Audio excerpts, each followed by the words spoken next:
Everyone, how are we doing? Thank you so much for joining us. I'm Kat, otherwise known as the Law Mistress. This is my channel. I am joined by B Na. Say hi, B. Hi. We're here to talk about this incredible TTRPG charity Streamathon that we have been organizing for the last month or so.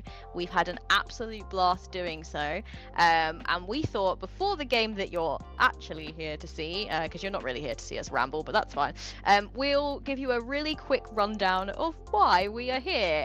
So B, please tell us about Trans Lifeline. Trans Lifeline is a grassroots hotline 501c3 nonprofit offering direct emotional and financial support to trans people in crisis. For the trans community, by the trans community, they're fabulous. They have a peer support phone service. They have a massive resource library, ID change help, community resources. They're fabulous, and that's who we're here to help. Every $5 you donate for a raffle we're doing for Trans Lifeline will get you a raffle ticket to win so many, over 50 prizes. Ranging from really fabulous handmade dice to a bunch of games, incredible overlays, art commissions, bookmarks. It's amazing. Dice, yes. Dice. Oh my god, the dice goblins out there like me. Yes, for the dice goblins. And we have a sponsor, +1 EXP. Yes, not only donating prizes for from Zine Club, but also they have a code for us. TLM is a discount code. Get you 5% off for anything at +1 EXP, including your first month of Zine Club if you want, and 10% of those profits up until May 31st is going to go to Trans Lifeline. Thank you so much, +1 EXP, for this. I am absolutely stunned. Awesome. Thank you. We're so happy that we've managed to amass, and for the amount of support that has come flooded in for us while we have we've been trying to organize this is just incredible. So thank you. Let me just quickly run down on the amazing games that we've got coming up. I don't know where we are in the timeline. Time is a soup, but you're probably here to watch one of these. So we have Wanderhome that is run by Hector, and we have Trophy Dark run by Madeline Colley, Thirsty Sword Lesbians run by Ella Watts, Sail the Oceans Queer run by Michelle, Sentine Sensibility, which is going to be run by Will. Bloodborg is our 6th game, going to be run by Maddie. So we have 6 incredible games of a variety of different genres. We have something for everyone, we hope. in all of them, not only will we be doing the raffle for those that donate, we understand that not everyone can donate right now. Some people just want to show up in stream, they want to support, they want to be there and watch the games and have fun, and that's equally as valid and equally as important. So if you come into the chat in stream, you can !enter, and you will be entered into a giveaway for the at least the PDF of that game, because we've secured that for all of them. Some of them have a couple of little extras, which thank you so much to the people that have kind of put those forward and donated those, because there's some really exciting ones. But at the very minimum, you will be entered into a giveaway for the PDF of the game that is being played at that time. Thank you so much for listening to us ramble, and we hope you enjoy the game that you've actually come to watch, and we will see you on the flip side. Cheerio! Hello, everyone. Can you hear me? Everybody can hear me? Okay, good. My name is Hector, aka Okami, everywhere on the internet, and we are here playing Wanderhome. Wait, am I still here? Okay. Apologies, everybody out there. I just got this weird pop-up on VOD that said I lost internet connection. It was deceiving me. It's trying to get me out of my flow. But I'm back on it now. So, I'm Okami. I will be your guide. I am here on Cat the Lore Mistress's streaming channel, playing a one-shot of Wanderhome, specifically an interlude of A Season's Oath, a Wanderhome journey, streaming right now on House of Dreams every Sunday. And this is a little expansion, and this interlude is called The Caves of Oros. Now, let me give you just a little bit more, a little bit more meat to chew on. A Season's Oath is a Wanderhome actual play series of hope, exploration, and deep magic. It's a West Marches, Hexcrawl, and OSR-inspired folklore punk journey with a rotating cast of travelers who weave in and out of the journey. All of them are seeking to understand a magic bestowed upon them by the venerable and forgotten gods of flame, form, dark, and wind. A journey that will take them to many forgotten and sacred places over Hythe.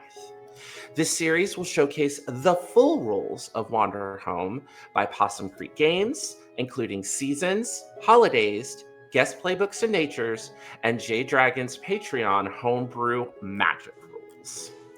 Now, why are we here? Well, we are here on Cat the Lore Mistress's streaming channel because Kat and BNAR are raising money for Trans Lifeline. Our mission, the mission of this charity, is to connect trans people to community support and resources they need to survive and thrive. We have currently already raised $150, and we're looking to reach our current goal, which is 200. But if you look on the screen, Kat's already worked on increasing the goals, so keep an eye out for that.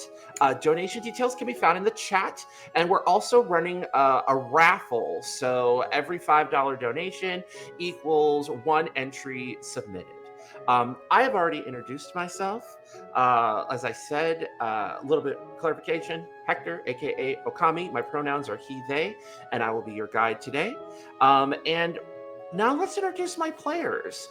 Let's go ahead and start with a very, very special player. One of my core travelers from the A Season's Oath journey. Tomas. Oh, me. Yes, please introduce yourself, your pronouns, who you're playing, and then popcorn it over to one of our new travelers for the evening. Okay, let's do it. Hello everyone, my name is Tomas Jimenez Rioja, my pronouns are he, him, and I come all the way down from Argentina here to play with this amazing cast and this returning GM for me, Hector, and I'm very much looking forward to it. I play Ricardo, the Axolotl with the archetype of the Fool. which will continue being a nuisance and a very lovely character in this stream. So their pronouns are he, they, by the way. And let's popcorn it to Taylor. Hey everybody, I'm Taylor. I use she, her pronouns, and today I'm so excited to be playing Star, who is the Exile playbook, who also uses she, her pronouns. She is a cat, a big old cat. And I'll popcorn it over to Ren. Hello, friends, and potentially even enemies. My name is Ren, my pronouns are they, them, and today I am playing the Rebel playbook. Vex. Just a little guy who likes to get into trouble and make sure that people are well taken care of. Speaking of people who like to make sure other people are well taken care of, let's pop it on. Oh, don't mean to interrupt, but don't forget, Vex is a honey badger. Oh, that is right. Vex Very is a important honey detail. Badger. Apologies. All good. That's what I'm here. That's why I'm the guide. That's true. That's true. Let's throw it over to Jellyfish now. That's me. Hi, I'm Jellyfish Lines, Jellyfish, however you want to call me that.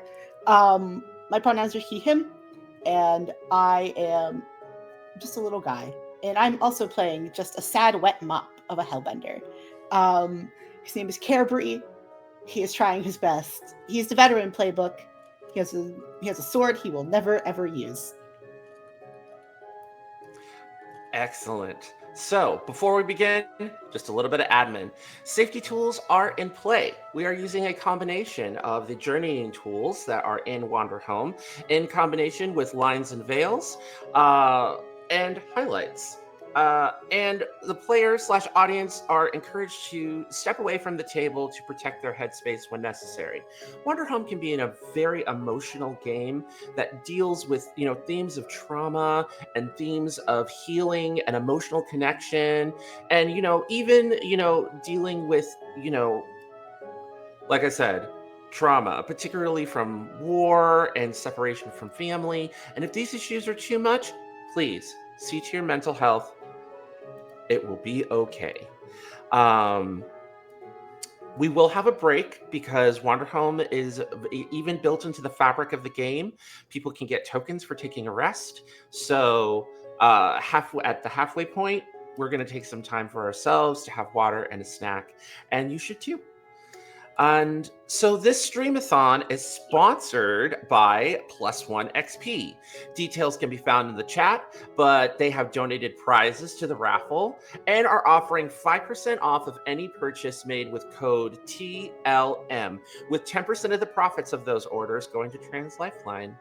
We're also running a giveaway in the chat. Type !enter to be in the chance to win Wanderhome, one PDF copy of Wanderhome donated by J Dragon. There are some other incentives. I don't know for sure if they're going to be in the other streams, but I'm just going to mention them so that for those who are planning on watching the entire Streamathon. One copy of Trophy Dark and a limited Kickstarter set of Trophy Dark Gold and Loom donated by Michael Van Vliet. One copy of Thirsty Sword Lesbians.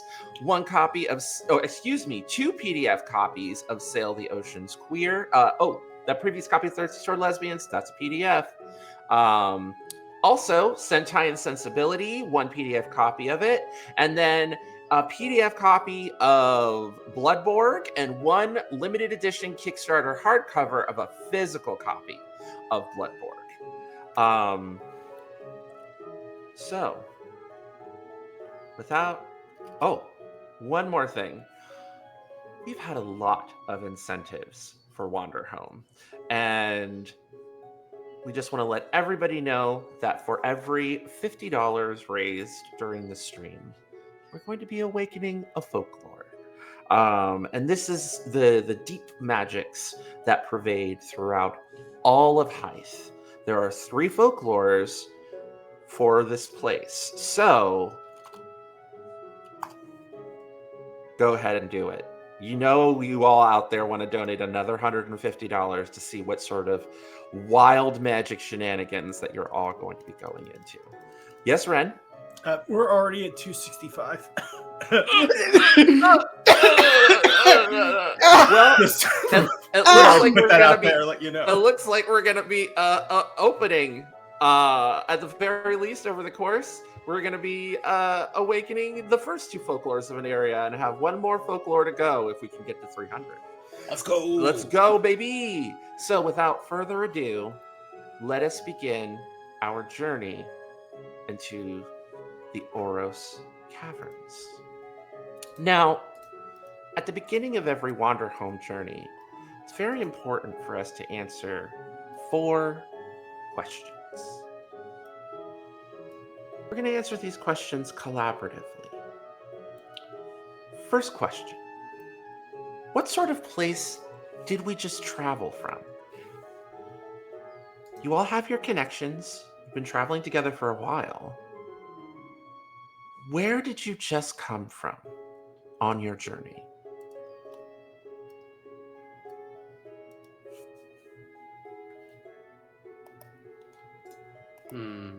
Oh, Jelly? Sorry. I think somewhere bright and inviting and warm. A celebration.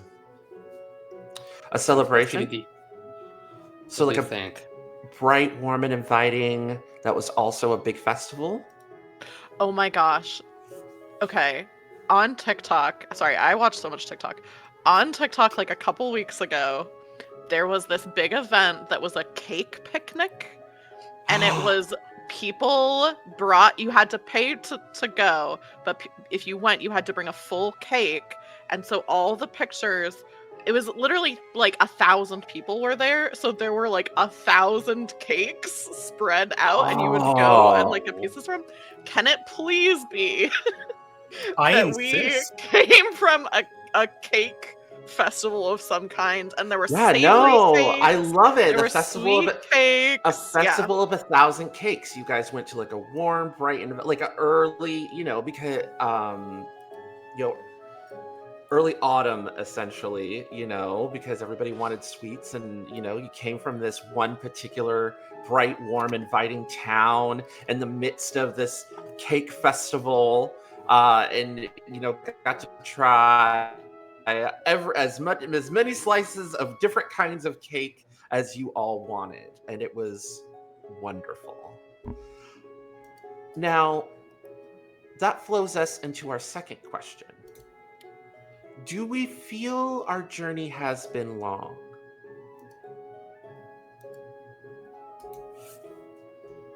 I at least feel Everyone like getting a yes? mine has, yeah.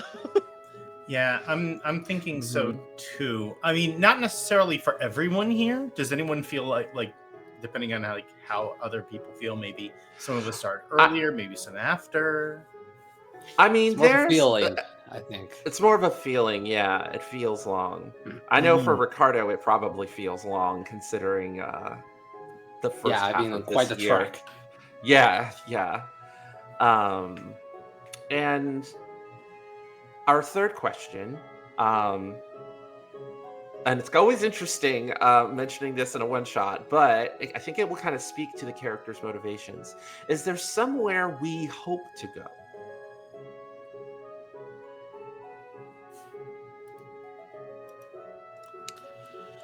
A very high place for me. I want to be able to see the skies very much from as close as I Right. can. Okay. All right. Okay. I think there's a place that I would like to go, but I know that I can't. So there's not a place I'm heading, but there is a place I'd hope to go. Of course, yeah. Somewhere hopeful. Oh, that's a good one. And what about Vex? For Vex, it's kind of, I mean, it's been the same since the rebellion.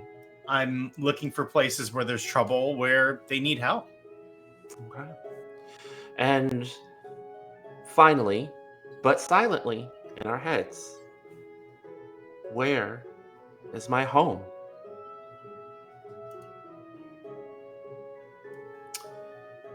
So,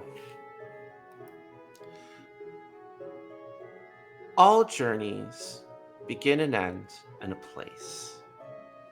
And this particular place, I am inviting you all to weave a journey with me. I'm going to describe all of the aspects of this place, including moves that are specific to it. You are all welcome to take on temporarily the role of this place if you like. I, as the guide, it is my responsibility to make moves as the place, to draw you into the place. But if inspiration strikes you, you are more than welcome to also run these moves in addition to the ones that you already have. The Oros Caverns. Ancient caverns that date back to the age of legends and monsters. Under a massive mountain, the Oros Caverns are a bridge between the worlds of spirit and kith, often used as a place for rites of passage and pilgrimages. A place to explore for those seeking deeper truths. It is whispered to be the final resting place of the dragon Oros, for whom the caves are named after. This place is a mountain, a place where the earth meets the sky. This place is a cave, a place fundamentally connected to the core of the earth, its wisdom, and its tenebrous secrets. This place is a bridge, a passage from one place to the next. Its aesthetics are a cautious creature hiding just out of sight, a treacherous path, a bridge from this world to the next, petroglyphs, ancient engineering, and a mighty creature hiding underneath.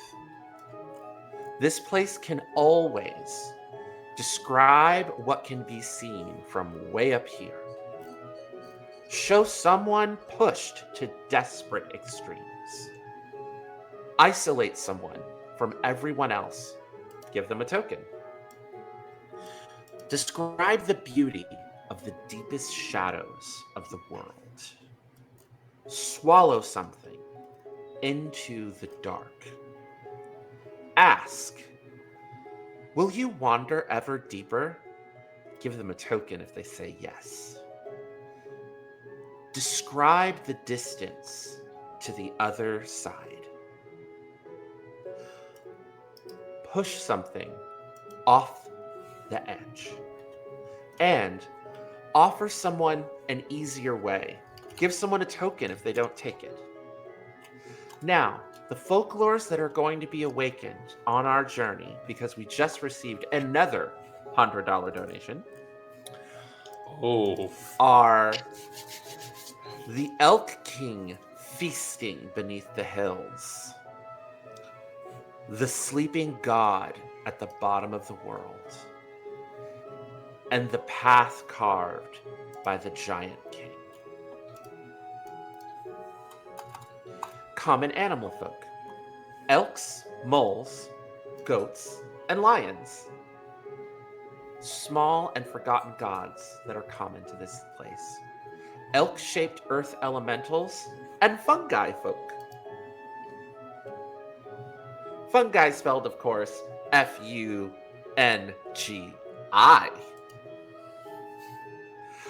The season that you are in, it is the season of silt, which is the equivalent of autumn in the world of Haus.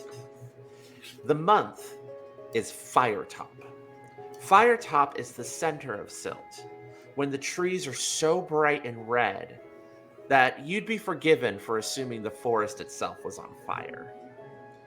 The aesthetics of this month, which are specific to this place. Aw, kitty. Crisp evening air, hearty food, and long dark shadows. The signs of this month are lonesome winds, comfortable clothes, plumes of smoke, and teens engaged in secret mischief. Mostly because this place is a place of rites of passage, so kind of leans into that theme a little bit.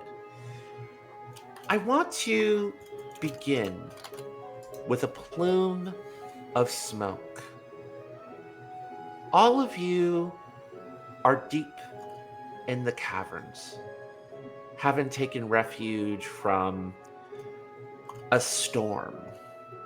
It's cold and wet that has driven you from the mountain pass that you were traveling towards into the caverns themselves.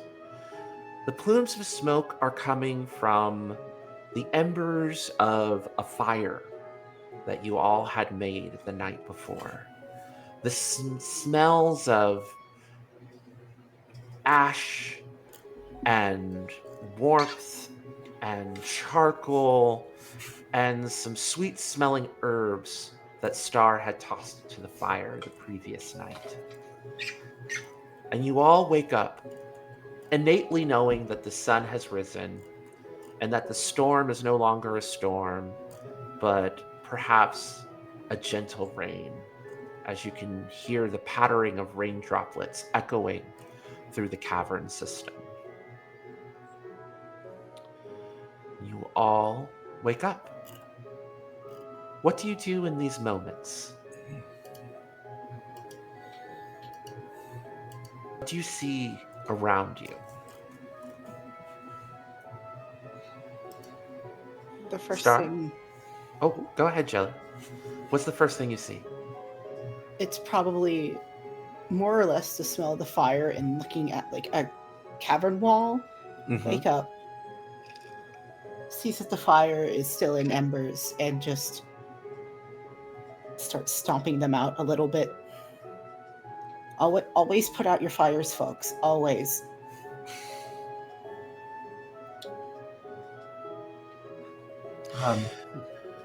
For Vex, it's a canopy of deep reds, offset by a pink orchid flower pattern.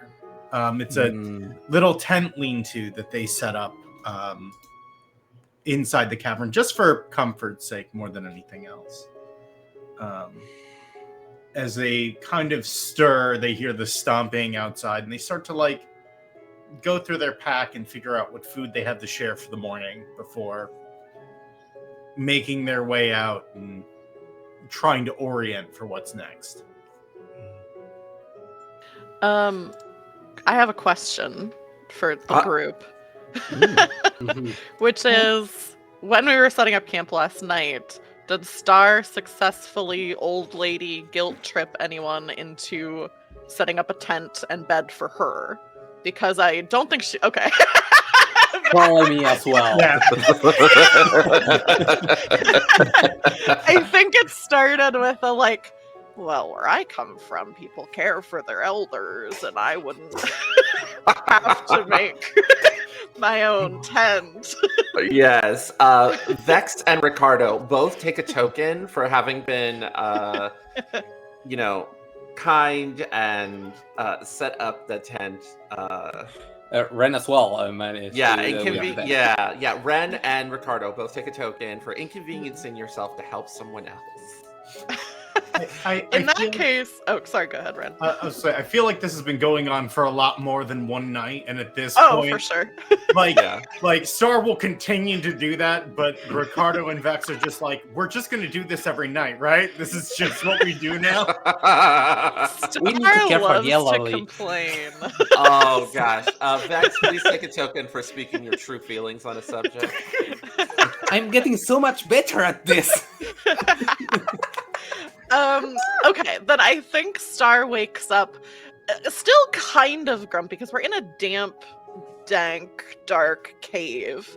Star is a cat. She's specifically a Selkirk Rex cat, so has kind of like a little bit of the smushed in cat face, but especially has very thick fur. She's kind of a cream colored cat, so white kind of on the ends of her fur, but more of a yellow color down at the base, with long hair that's like kind of curly cat hair, so very prone to getting tangled, very, kind of locks in the moisture from like around this kind of humid cave.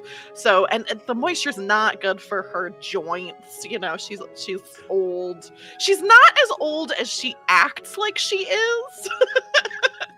But she plays up very much. Like, I don't think she's that much older than probably like Carberry. I think is not that much younger than she is, but she plays it up a lot. So I think she kind of gets up, kind of stretches a little bit inside the tent, sniffs around, kind of like opens her mouth to get like the scent like on the roof of her mouth, like how cats smell, and just kind of like doesn't like what she smells also the embers being crushed out and the smoke and the ash.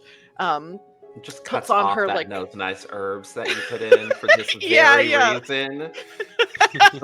And I kind of like pull my cloak, my big cloak, closer around me. I never take it off, even when I'm sleeping. I have this cloak on, which I'll just say is similar to the one that I'm actually wearing in real life. So she kind of pulls it around her, and kind of stretches and looks around and calls out, "Vex, what are you preparing for breakfast today?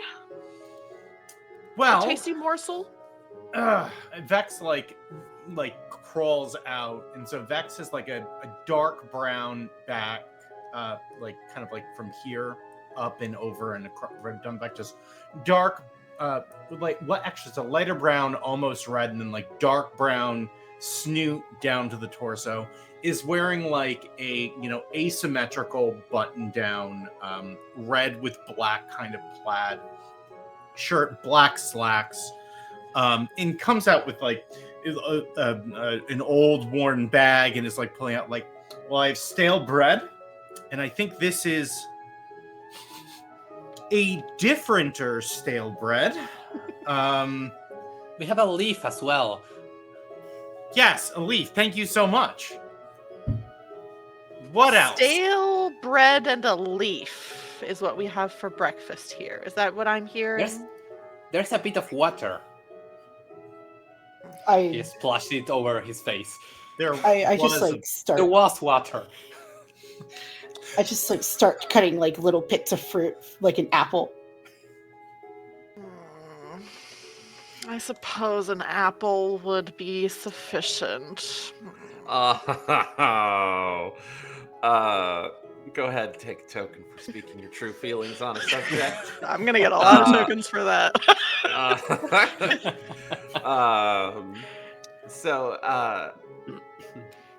Carberry, you're peeling this apple, chilling out, and your sword starts vibrating. I'm not listening to that. Hear a whisper, because you just declared you're not listening. I'm not. I'm going to like try to ignore it, but like I can still hear it. It's like, And you hear, you know, the Akira. I know exactly how hungry she is. No, you're. You should feed us. No. Strike her down for her No. incessant whining. No, we don't do that anymore. I'm just Are you gentle saying? Are you parenting this saying evil that? little sword. Are you saying that out loud, or are you saying that in your mind as you're? I'm saying that in my head, but it's just like shh. Ricardo. Mm-hmm. Ricardo, do you notice the sword vibrating just like Chuki's did?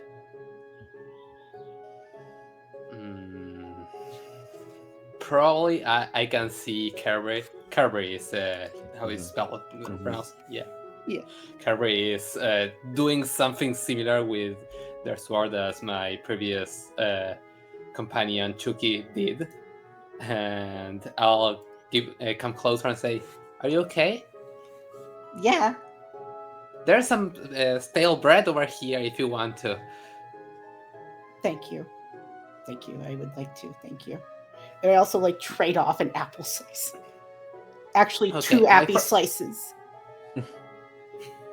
My friend Chucky used to say that swords hunger at times. Do we need to feed the sword as well? No. I don't think we have enough food. No. It does not need to eat. It does not. Okay, it's just making sure. And he'll start going back. Ricardo, go ahead and take a token for doing something kind without getting anything in return. Okay. I'm getting a lot of those. So I would like to awaken our first folklore. The petroglyphs on the walls that are painted on there that you can't really see because right now you're just dealing with sort of the ambient sunlight reflecting from the outside into the caverns and perhaps some glowing fungus as you've stomped out the embers of the fire. The petroglyphs start to glow with a light bluish illumination. And Star, you notice it first because it sounds familiar to you. It reminds you of the music that was once played in the court of His Majesty of the Floating Mountain. And it's slowly getting a little louder and a little louder, but never so loud as it feels as if it's right near you. It's like sort of a faint echo.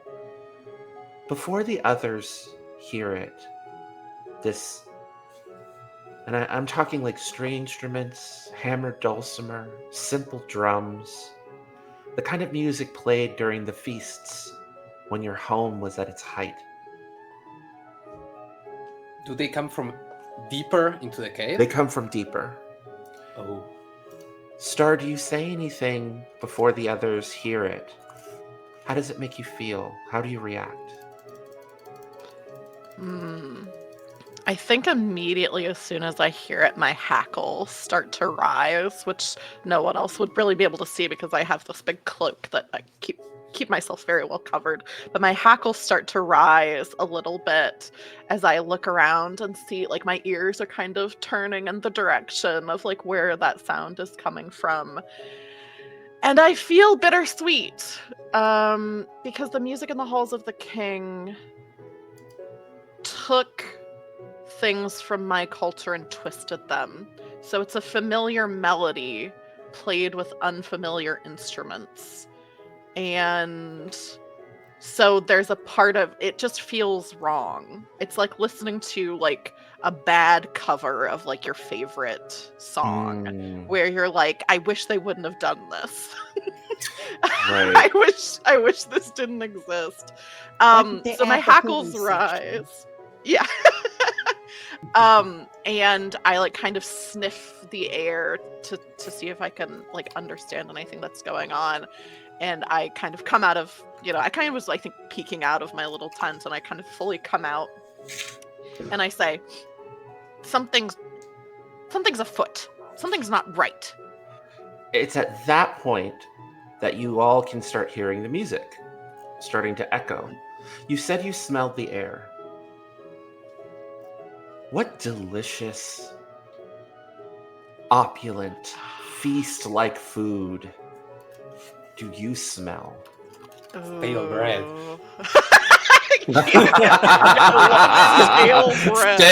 Stale bread. No, that's what's right next to you. If I describe a little buggy treat, is that going to gross anybody out? No. I think because cats are meat eaters. I mean, they're omnivores; they eat both. But I think absolutely. Star really, and in the setting, of course, we're animals, so bugs are meat. Yeah, bugs our are meat. That's our meat for this world. So I think that it's like something that I really loved is like big fat juicy like crickets on like a skewer. So they were like kind of Ooh. crunchy but tender on the inside, and probably had a Right. kind of like glaze on them that were Yeah, like a was kind of was like it a candied glaze or was it a savory glaze? like the kind of thing that's a little bit of both. Like I'm thinking of like a rich kind of like savory but like also sweet kind of like caramelized Oh, glaze on it. okay, hot That I haven't or had in a million years. yeah, hot Warm, spicy yeah. or flavorful spicy? Flavorful, yeah. Excellent. Okay, I got you. It sounds a lot like in the Caribbean, specifically in Puerto Rico, we have something called pinchos, which is like grilled chicken with like spicy but not hot, but like and like glazed. It's adobo and garlic and then like sugar, and it's just delicious. So it sounds like sort of like a kind of like really fancy pinchos. I asked if it was candied or savory because humans eat candied crickets. It's actually a Right, delicacy yeah. in That's certain kind parts of what the I was world. thinking of, but wanted to go like a more like more savory meaty kind of thing. like savory. Yeah. That's what I want right now. I want some bugs. You smell that on the air coming from where the music's coming from. And also Star, take a token for describing a tiny moment of beauty to the table of this meal that you're imagining in your mind. How are the rest of you reacting? You see these glowing petroglyphs. Now you hear this sort of like party music kind of playing, string instruments, hand drums, a hammered dulcimer coming from deeper in the cave. And Rex, it sounds a lot like the kind of court music that you used to have to kind of deal with when it came to like nobility. Same thing with you. You also recognize it, Care, because it is like it's not the same, but it is definitely like high court festival music. I think I like start accidentally like humming along and like start like whispering the words to like the King of the Floating Mountains like version of it, and it's just like I catch myself and stop it. I think Vex kind of like looks around and sees how if it is making everyone as uncomfortable as it's making them, because they're just like, I'd love for anything else to be going on than listening to this, and like kind of like seeing like some different levels of discomfort. Just kind of goes, I mean, I guess this song's all right, but it's terrible. I know some from the old days, if anyone would like to hear it. Please. My ears are like flat against my head.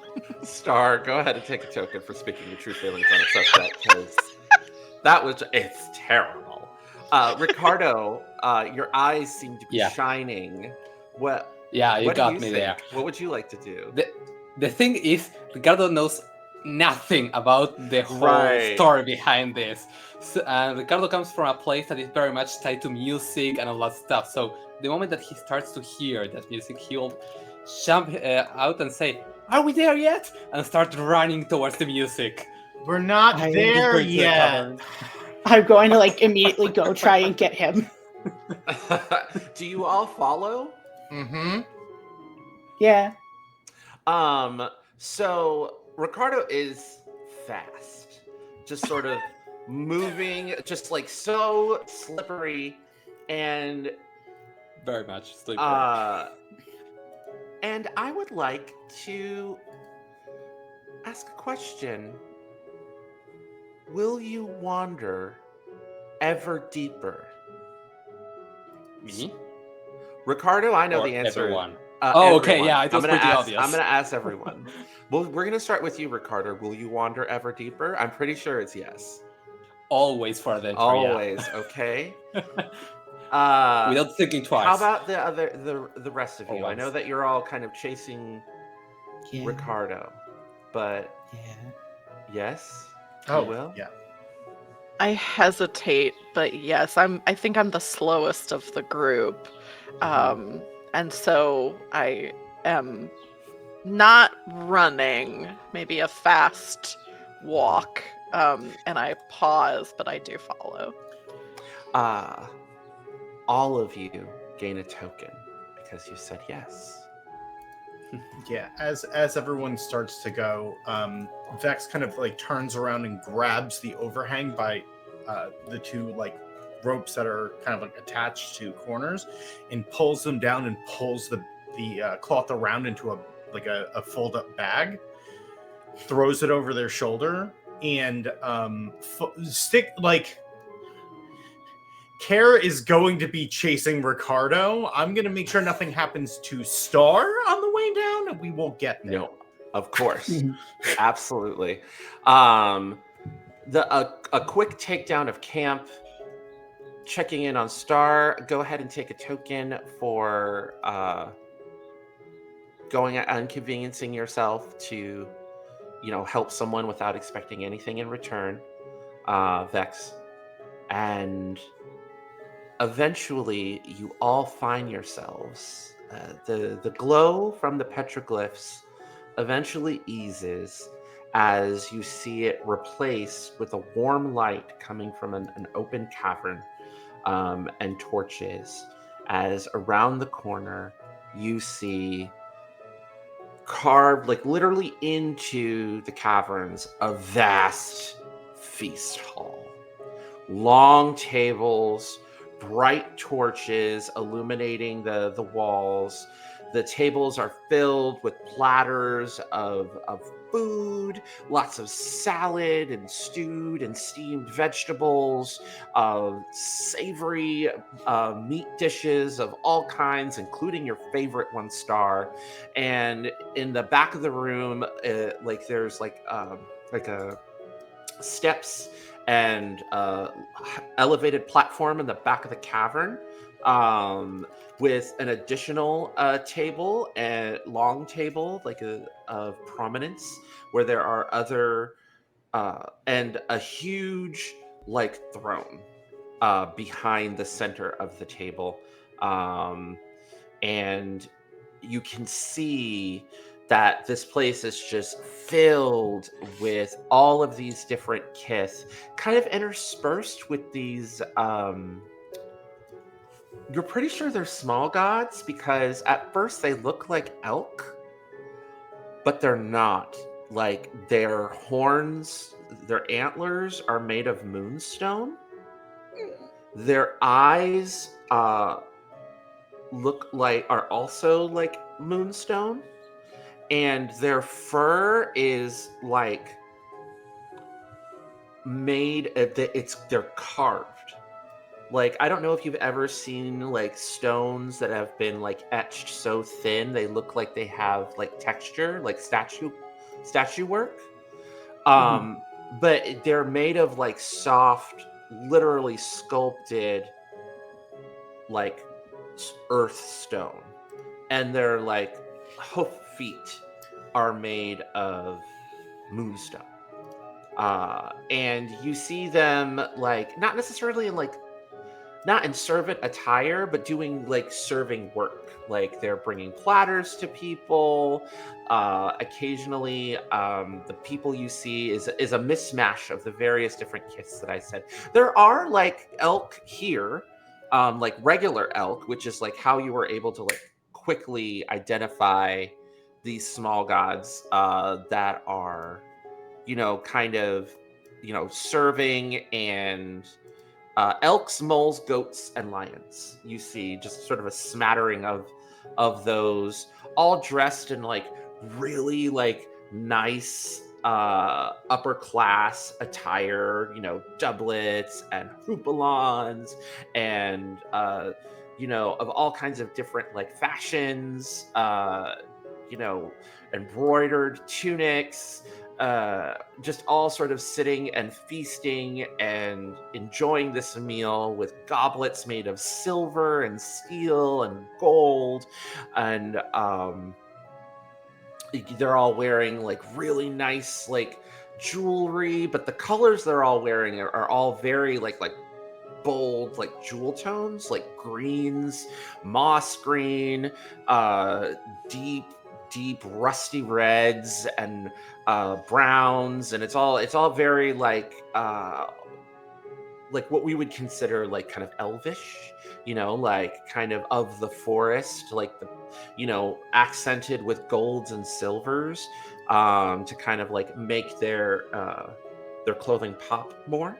And they're just feasting. There's musicians of all kinds. The musicians are dressed in like fancy clothes, but more like entertainers' clothes. Some of them are wearing like bardic motley. Some of them are wearing like really, fancy embroidered vests under, fluffy tunics. And, there's more of a variety of you see like badgers and hares and cats and things, and they're, playing drums, and, the hammered dulcimer is playing by a horse, like a stallion gentleman, and up on the throne, kind of overseeing all of it, is a massive, like 7 foot tall, wearing a dark green gold brocade doublet and silken pantaloons, with a beautiful golden chain with a shining emerald emblem on it in the shape of a tree, of a tree of life symbol, with a crown that looks like leaves, like a crown of like laurel leaves, inlaid with emeralds and moonstones, kind of around his huge, like I'm talking like gorgeous antlers that he has decorated with like charms and trinkets and rings, with a beautiful shining golden goblet that also has like encrusted emeralds on it, just sort of drinking from it and overseeing this massive feast hall that's being tended to by small gods. You also see these small gods, these earthen elks, are also like, you see occasionally them being given like little prayers or little gems and things, like little offerings are being given to these servants as they are, changing the removes, giving removes, refilling people's goblets, giving people back massages. It's not like transactional so much as it's almost like spiritual, if that makes sense. Mm. And you see this before you. You see one of our 3 folklores, which is the Elk King, feasting beneath the hills. As the two of us kind of bringing up the rear, come around the corner and see this, Vex just takes it all in for a long moment, goes, wow, hate this, and like reaches into a pocket and starts pulling out little paper pamphlets in like a lot of little paper, like first it's like pulling out like 1 or 2 and then looks out and starts to like count people, and then just pulling out a lot more pamphlets.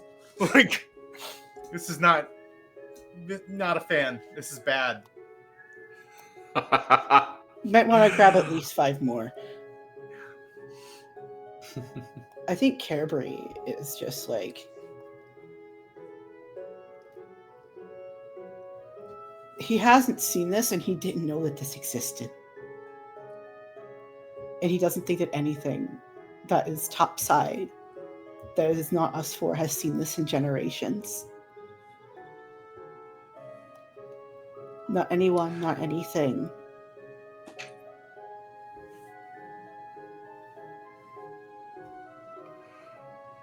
What about you? Careful, they seem to be eating something very nice. We could Ricardo? get some of that. Or maybe offer a bit of our stale bread.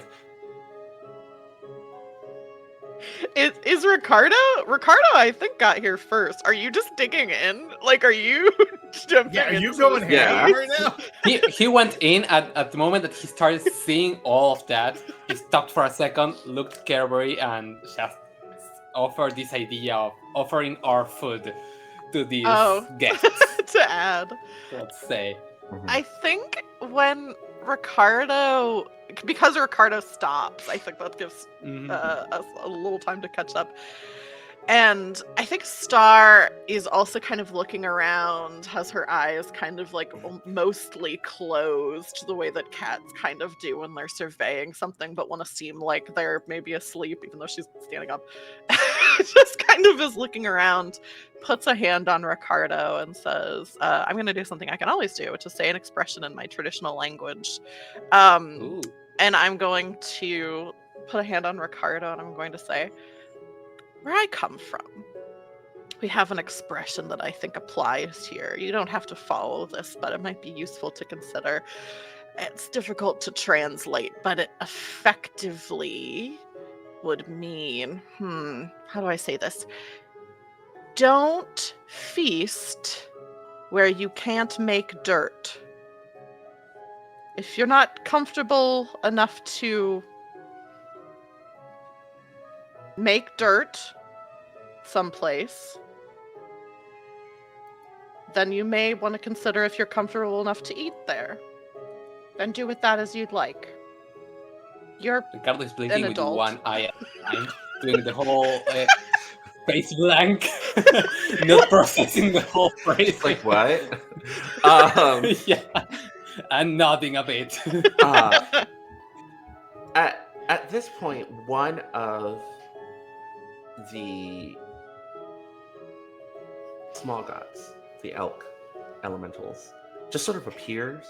It's not like they came out of nowhere, it's just that they were so quiet that they just sort of showed up there. Sort of a jump scare there. Yeah, just a small one. Greetings. Are you here for the feast? No. Oh. All are welcome. We make dirt here.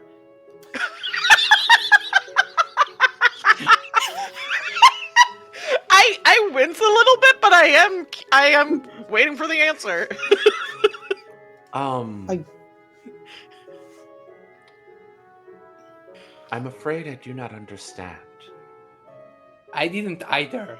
That's why I'm asking. You may make merry. May I? And he extends its hand towards the stale piece of bread that you have. Okay, he'll offer it. So he takes it in his hand, and as he takes it in his hand, you see it becomes fresh immediately.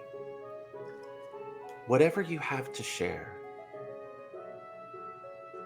will be enjoyed by all, if that is such what the king, the elk king, wishes.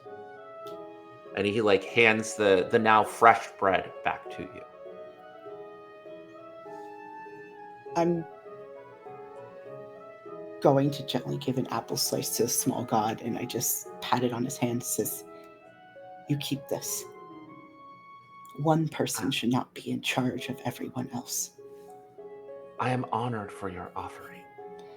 It is most kind, and I will remember it. And you feel this sort of boom, resonance that manifests as take a token for giving an offering to one of the small and forgotten gods. At this point, Vex kind of like looks around at everyone and goes, "Okay, I'll see y'all in there." And starts to walk around, and as the small gods are walking around, just starts handing out pamphlets entitled "Building a Community Warren," and about you like creating your own union out to everyone. And this is a little aside. I actually made this pamphlet, and I'm going to post it in chat. So if people would like to download the pamphlet Vex is handing out, you actually Yes. Please. It's free. Enjoy. Just handing out the pamphlet to various different people. All the different gods who are like bringing food over. It's like, hey, it could be, doesn't have to be this way. You can be your own person, and just like handing this stuff out to everyone. And if the god if the god in the throne like eyes Vex just looks up and goes, and continues to do everything that they're doing. What would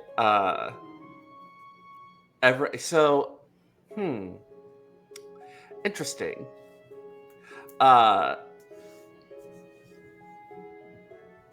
I'm going to say I'm going to offer someone an easier way.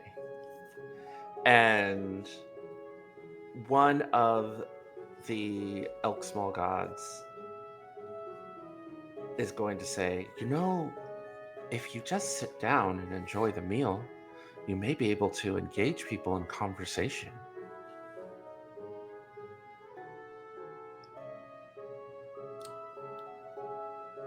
Everyone is very drunk. And not all of them like the king. Oh, we'll get to them, but the people who are actually doing the labor right now need to hear this first. All right. Take a token because you did not take it.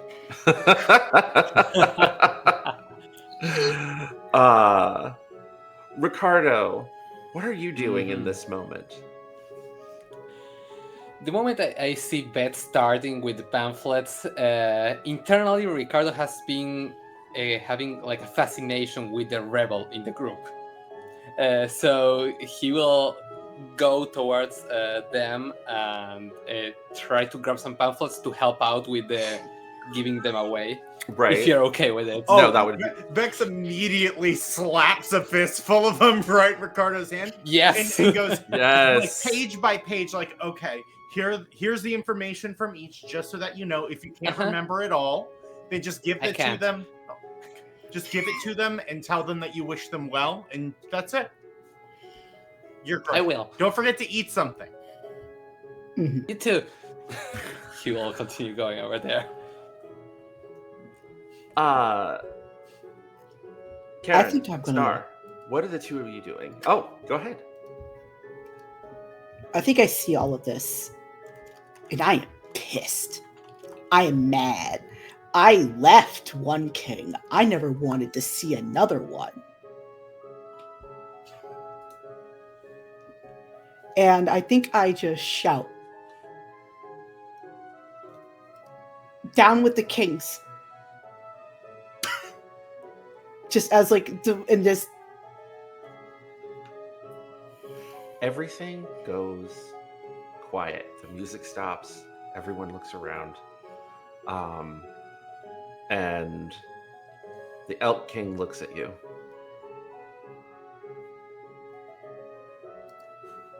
Well,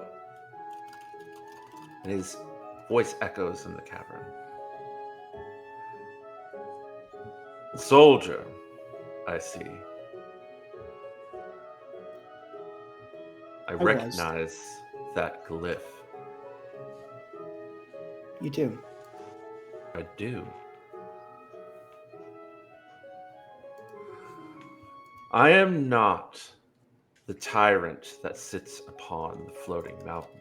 I am here with my people, enjoying reverie and feast, and celebrating the Vok tree, the gods that gave my people shape and form.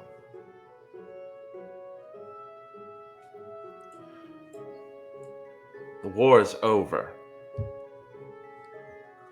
We all agreed to that. Do they join you at the table?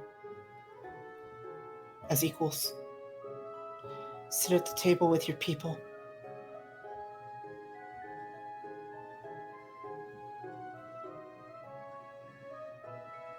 My people are fed. My people are joyous. Are you?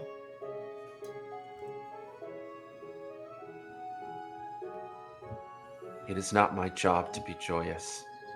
It is my job to be just.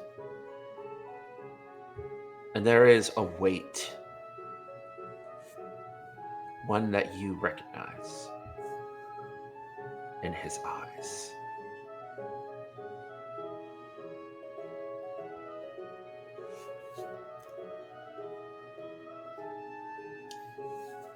I'm going to describe the distance to the other side. What you are looking at is a being who has been trained their entire life that they are better than everyone. But they have also been trained that the cost of being better than everyone is bearing the responsibility for every single person that you see in this room. A reckless, irresponsible lie. But a lie that they believe. You see this too, Star. You see it too, Vex. And strangely enough, Ricardo, considering everything you've experienced the past couple of months, you understand as well. How do you all respond? How do you all feel in this moment, locking eyes with the Elk King? Let down your weight. You do not always need to burden it.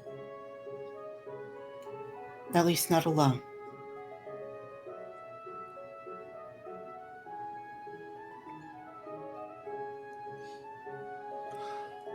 Take a token for speaking your true feelings on the subject.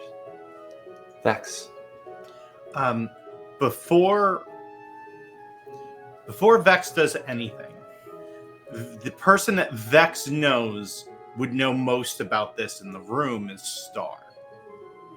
And so Vex, Vex and Star have known each other for a long time. And so Vex gives Star a look that reads, I have an idea, you probably have a better one, and waits to see what Star does. And if Star gives Vex the go-ahead, Vex is gonna take whatever that action would be. Get dangerous. I think when Vex looks at Star, we're in this, there's light here, but it's still a dark environment generally. So her pupils are enormous. It's almost, there's a thin line of gold around these enormous cat pupils. And in that moment where she recognizes the expression and this weight to the king of having this thing of you're better than everyone, but you're responsible for everyone. That's a lie she also used to believe. And hates that she believed it. And even though she did a lot of good for people when she believed that lie, it wasn't good for her. Regardless of whether it helped others, whether she was responsible for others, it was incredibly taxing for her. And, she feels like destroyed her life. So I think when Vex looks at Star, she has her eyes are wide, and Vex sees the reflection of the king in her eyes. And there's the slight welling of tears, but she doesn't blink and the tears don't fall. And it's almost like she doesn't even notice that Vex is looking at her for a second. She's just watching, and kind of her muscles are tense and ready to spring, watching this interaction between Carebrae and the king. But after a second, kind of glances over and sees Vex looking. And I would like to spend one of my, not to brag, but many tokens. Yes. yes. And I would like to reveal something hidden about the person in front of me, the king, Yeah. and ask them what it is. Oh, okay. The king is something hidden about the person in front of you. I think if it the helps... king is an enemy of the king of the floating mountain. Okay. That's good to know. He is an enemy of him. Briefly aligned himself with the rebellion, and in fact was one of the ones that negotiated the tense peace that exists now. Okay. That is good to know. I think part of the reason why Star is trying to see anything about this king or see if she knows anything is because even though it seems like all of us pretty much hate kings. Yeah. She also, being from a culture that's like pretty different from other places on the Haith, is sensitive to, just because I think something is wrong, like there are plenty of people who've come to me about my culture and said like, oh, that's wrong, that's not how we do things here, like that type of thing. So it doesn't want to just go, hey, maybe king means something different to like this group of people. It might not have the same meaning to them as it does to us. But I think recognizing like, oh, okay, I actually know who this person is. They align themselves with the rebellion. Still a king in the sense that we all understand king to mean, but maybe not someone that we want to just start pissing off. Right. I think looks at Ren and kind of gives a like, okay, I trust you, but also this is tense. The moment you or give looks that, at Vex, I think. the moment you that happens, Vex looks forward and goes, "Brave choice." And Vex just walks across the room right up to the king, and hands him a Build a Community Warren pamphlet. And not just Incredible. like offhandedly, but like with both hands in a very sincere way. And I would like to spend a token to give something that has potential to change someone fundamentally, and hands it to the king and says, we are each other's responsibility.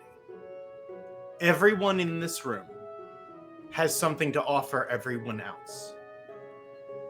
It isn't just on you, and it never has been. And hands it to them and turns around and says, see how those who need provide for one another and gives what they need, and those that receive give back in return.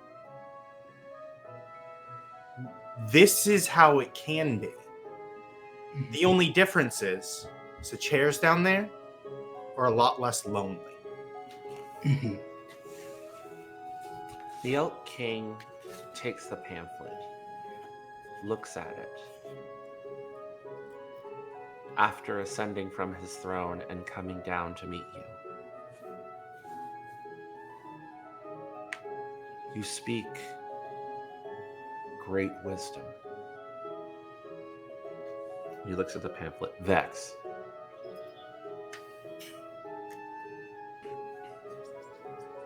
I will heed your words, and I will sit with my people.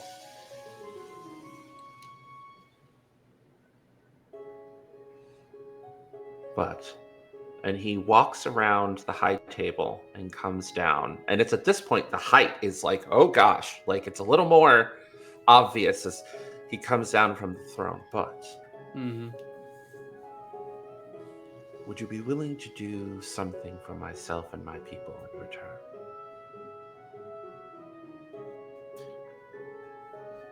He takes off his crown.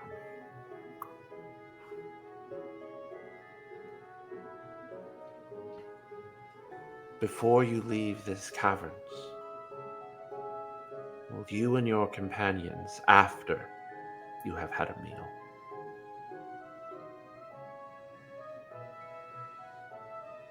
take this and offer it to the horde of Oros herself?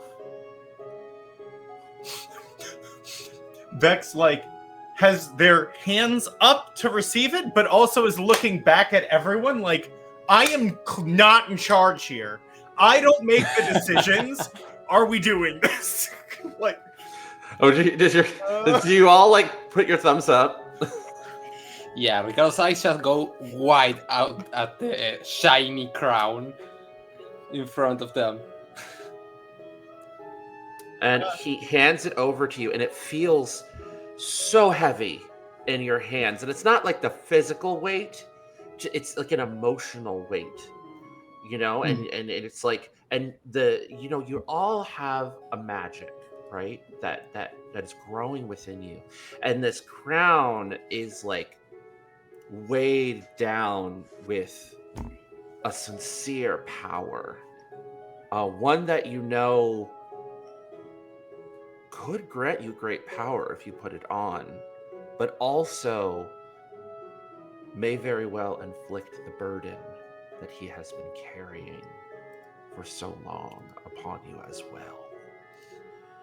And he says, this morning, I feast with my people as not their king, but as their leader and their friend. Everyone, before our friends undertake their journey deeper into the mountain, let us see to it that they are fed.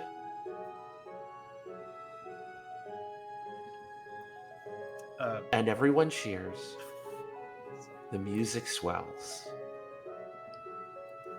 And you are all offered food as you have convinced the Elk King to take off his crown and sit and eat among his people. And with that, we're going to take a break. We'll be back in 15 minutes, just to give my players some time to decompress after a very heavy scene. And when we come back, we have 2 more folklores to awaken and a journey to continue. 2 more? 2 more. I can't. More. I can't. Yippee!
back.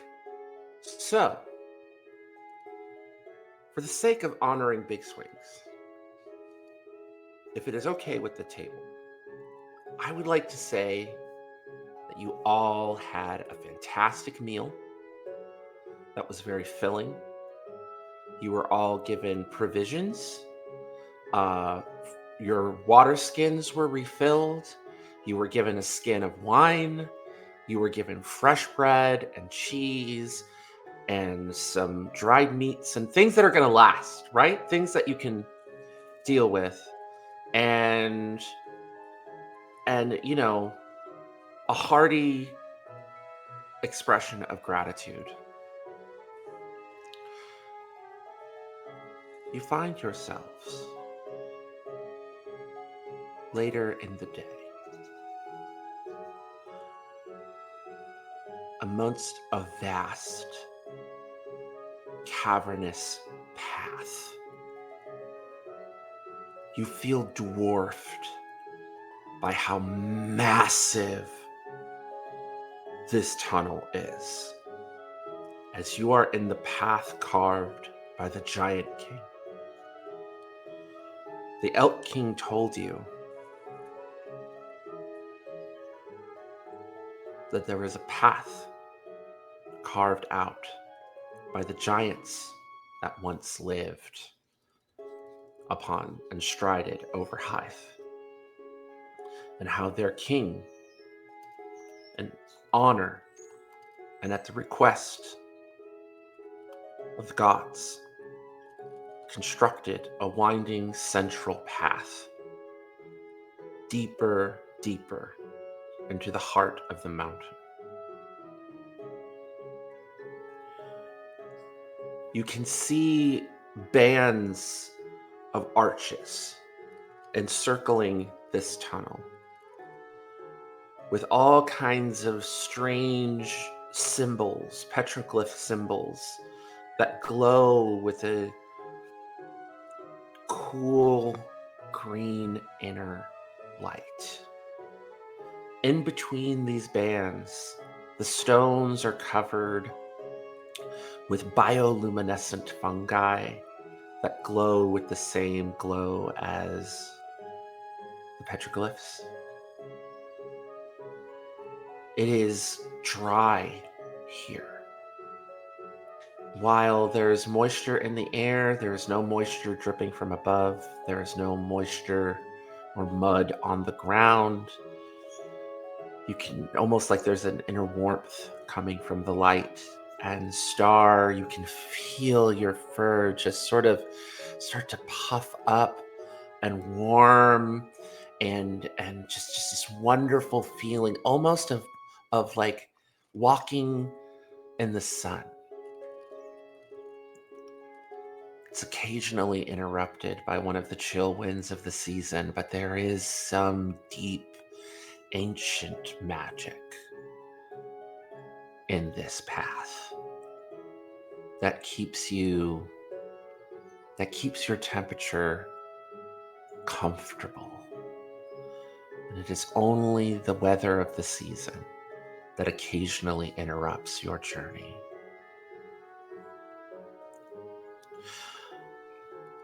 I'm going to describe the beauty of the deepest shadows of the world. It is difficult to see further than, say, 10 or 20 feet ahead of you. There's almost like an ambient shadow that calls you deeper and deeper down the Giant King's path. As you take steps, the shadow still recedes and still retreats as your eyes adjust, and you find yourself spiraling down and down. Vex, what kind of ancient engineering was constructed of this path that you all come across as you're making your way to Oros's resting place? So to be clear, like what sort of things are constructed here? Yeah. Making our way Yeah. down? Yeah. as we come down, it seems like it is almost in the same way that the caverns above had this like Neil Hall here.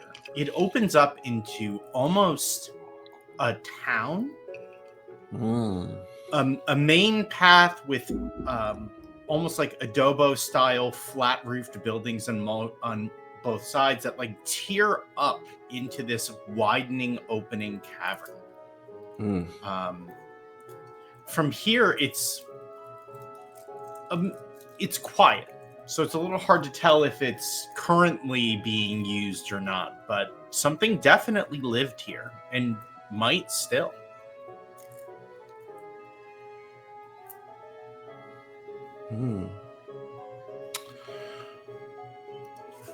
I'm going to kind of describe what can be seen from a way up here as you're kind of descending through this town along the Giant's Path to the other side of the community.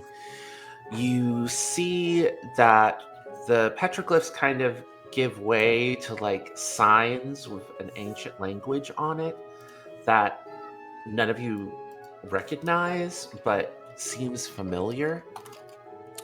The buildings all seem to be abandoned, quiet. You see aqueducts placed around. You see gutters, side streets. This was definitely a place that was once inhabited. When I'm going to make a move as a Kith, and that is have been somewhere the whole time.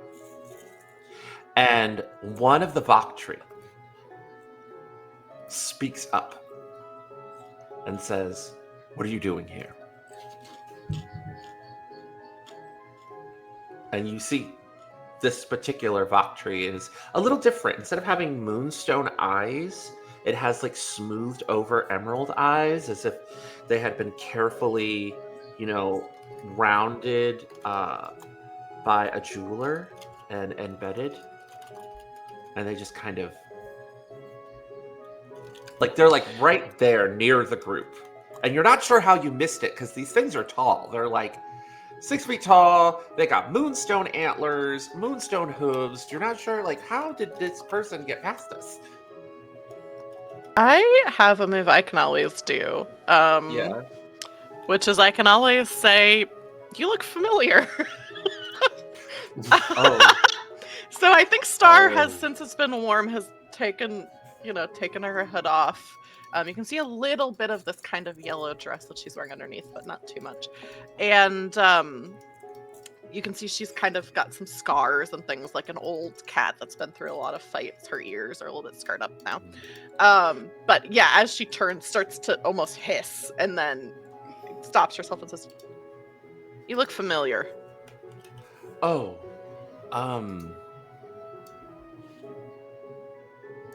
Well, that's probably because I saw you the last time you were here on a pilgrimage. A long time ago. Not to me. Seems just like yesterday. Must And be I nice. don't age. Must be really nice. Not when I have to constantly keep this place on watch. I'm glad that you're here, Star. Are these your friends?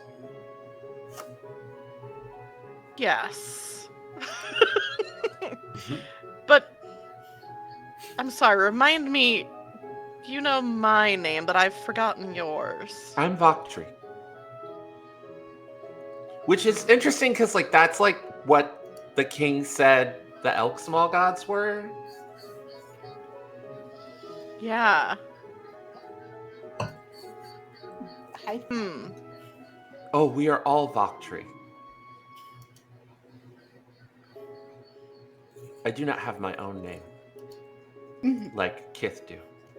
I understand that is a custom amongst your kind, but we don't understand it. Why do you need more than one name if you are what you are? I mean, do you know what a nickname is? That's got to be even more confusing. I have so many of those. You are not the first kith that I've encountered. I would be honored if you would like to give me a new one.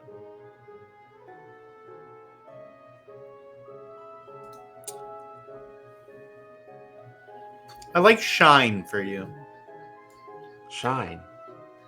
Ah, because of my antlers. No. Because there's something in you that I think shines down here. I have a purpose different than my siblings. And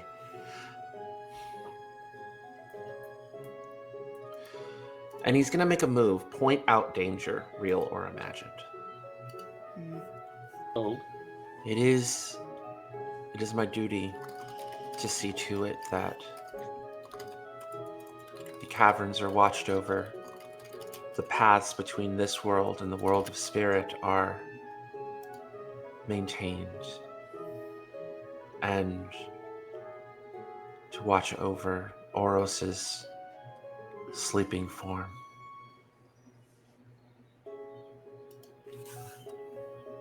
There are kith in this world who have their own idea of what is right, and I must protect this place from them.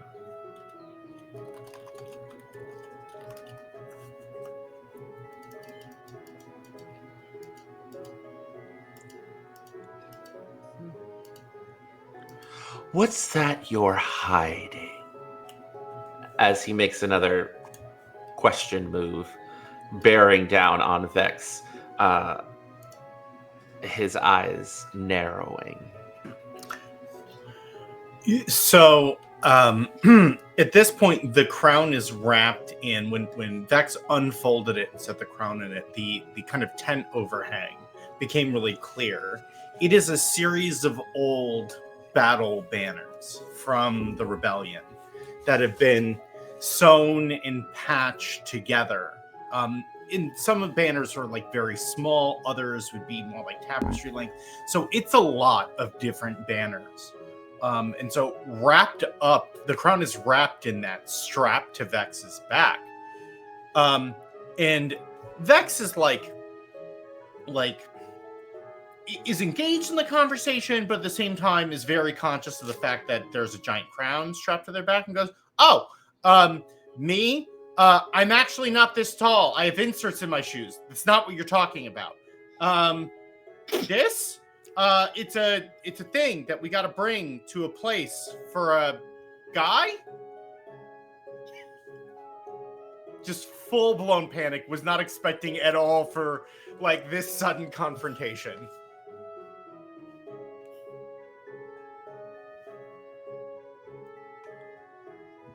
You are mute, Hector. The mic strikes again. Nope. Yeah. We're being silenced. Quick, This is just a really run. long, intense stare down. Can you hear me now? Yay! We can, yes. Excellent. Slow blink. Yes. Oh, blink. Let's see here. What was it that you asked again? It was, oh yeah, he says, that was an honest answer. That gave absolutely no information at all. You're welcome.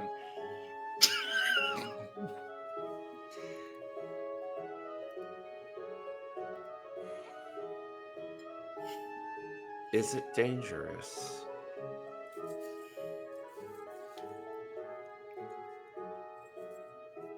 Betsy's not dangerous, I think.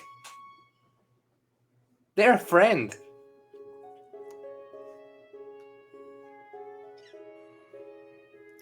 That's the picture that was on your wanted poster at one point. Yeah, this is like this Voktri is like very suspicious, and this is just like sort of heightened. It's like paranoia. This with us is not dangerous. I can assure you of that. And where it needs to go will not be dangerous. But I'd be lying if I said this in the wrong hands wouldn't be dangerous. It's a weapon. No. Well, Kinda. Yes. Yeah, but not You're- not in the way you think. At that pointed statement and fun, wonderful response, everyone take a token for expressing your true feelings on a matter. 'Cause you're just like, oh yeah, actually, yeah. yeah, I guess. It's at that. It's kind of the point, worst weapon you can imagine. Ricardo, Power. you notice it first. The sword starts vibrating again. This creature is in the way of our mission given to us by the Elk King. Feed me. I just like Draw kind of like it I like out and I- strike I keep it down. in like I keep it in like the sheath that it's in, and I just like gently like hold it by the sheath, like where I know this is not gonna help, but I'm just like holding it by the sheath where it's just like shut up. I'm gonna do something I can always do and keep an eye on the exits. So you're looking at the exits, and you notice something a little alarming. As there are duplicates of Voktri, specifically of the Voktri you're looking at, because they all have the emerald eyes and they all have the same little imperfections, blocking and guarding every single exit. As Voktri makes the move, guard the exits. Damn. Ooh, My weakness. so prepared. Yeah, but your move lets you know that that's a thing because the exits are so like far away, like because it's almost like a supernatural sense that you're, we'll say maybe it's your cat eyes or some innate ability you have, but you're like, oh, there's someone there. Oh, there he is again. Oh, there he is again. But he's also right in front of you. Doing the Dr. Manhattan there. I'm gonna inconvenience myself to help someone else, specifically all of my friends. Okay. Uh-oh. Which is to say, okay. I'm just gonna be honest. I'm coming clean. The Elk King took off his crown. Oh. Is something wrong?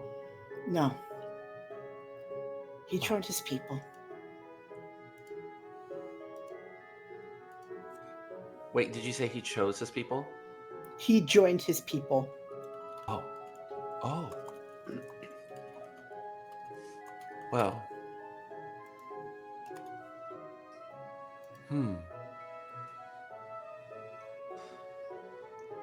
And Voktri's gonna make a move. Mhm. And he's going to step out of his comfort zone. A bit slightly. Is the place that you're wishing to take the crown to the resting place of Oros? We were only told to bring it to a horde. Oros. Many call Oros the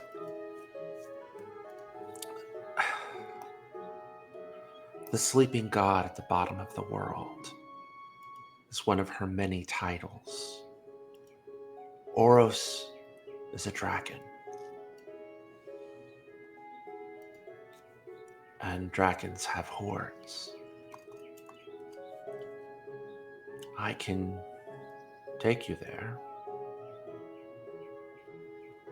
if you wish. Or I can simply point the way if you wish to make this pilgrimage alone.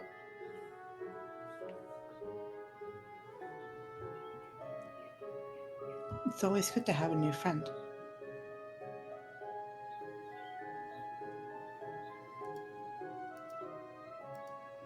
No one has called me a friend for a very long time. Not since Star was young? Yes, believe it or not, I was young once. Oh, no, that wasn't me. That wasn't a knock on your age. That was a knock on my inability to understand time. I shrug. You still look as beautiful as you did the day you came here on your pilgrimage. Yes, I know. Modest.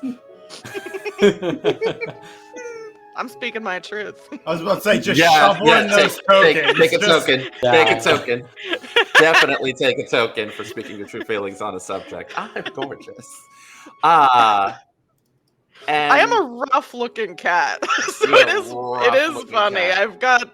I've got a lot of scars. I've got some fur patches missing, but I'm gorgeous. So I am going to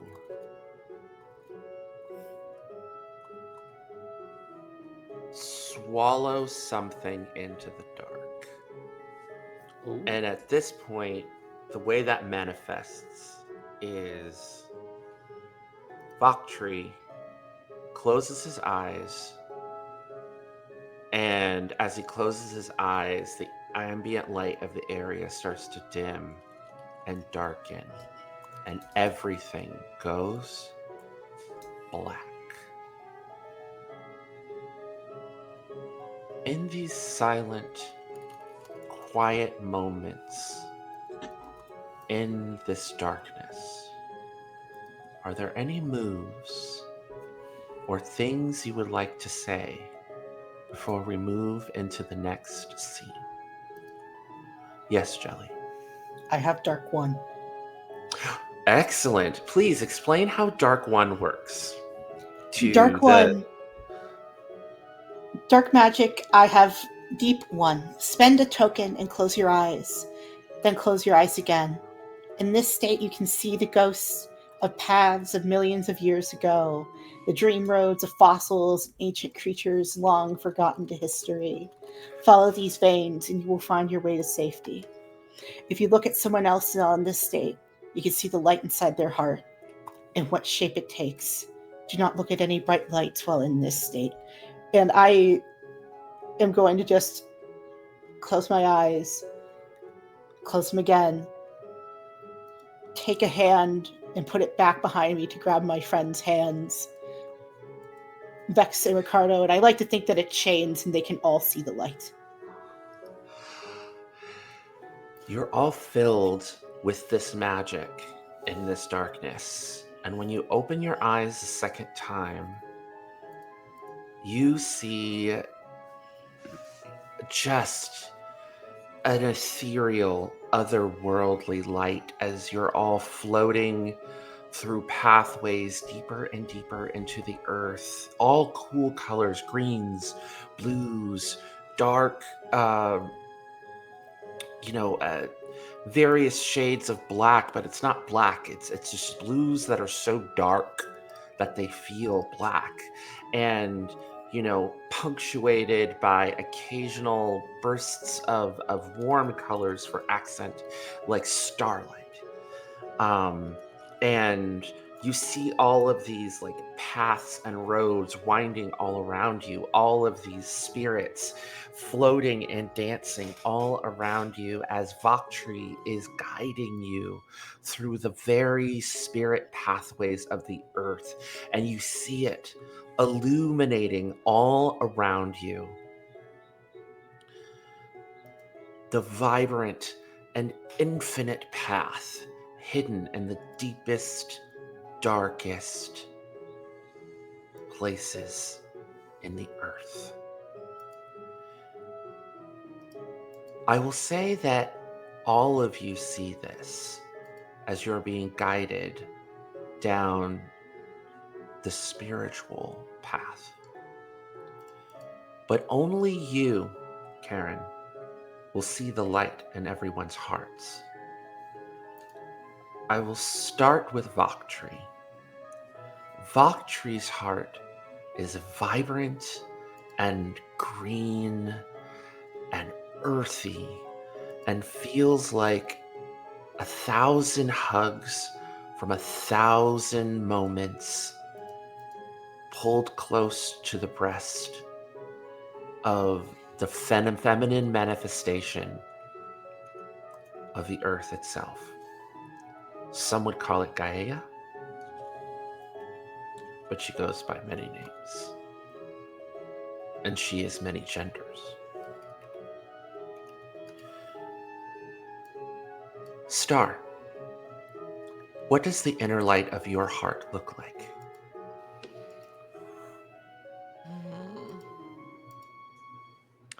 It is a dull, flickering, but goldenrod glow.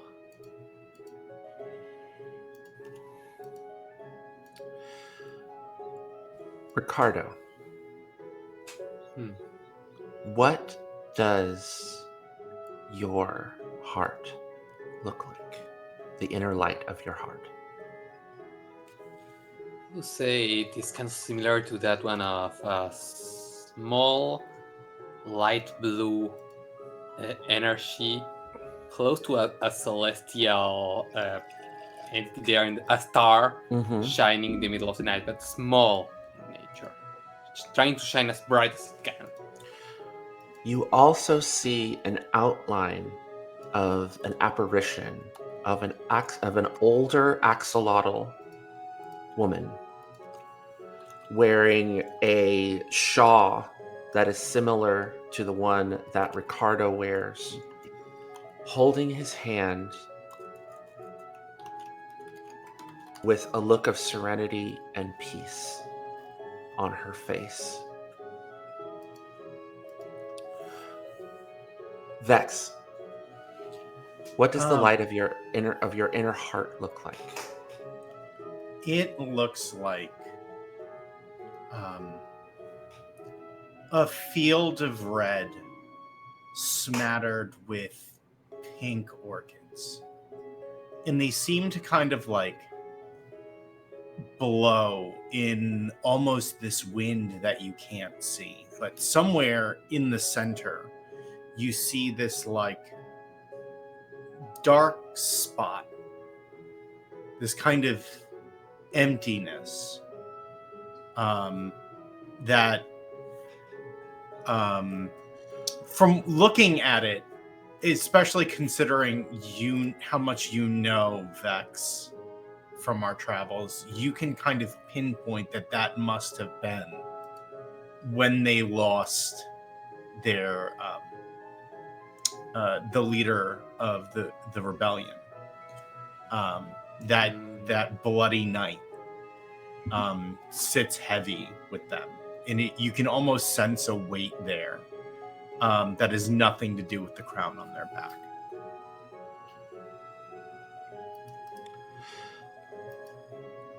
Star, Vex, and Ricardo would like to ask you the question, will you wander ever deeper?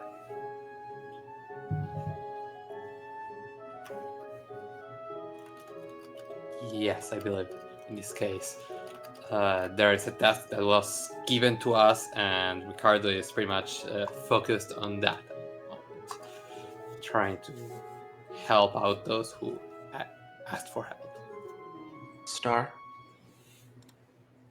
Yes. Because I don't know how to get back out of here. Vex? Good reason. And bring this crown with me? Absolutely not. I am going deeper in. No Okay. way.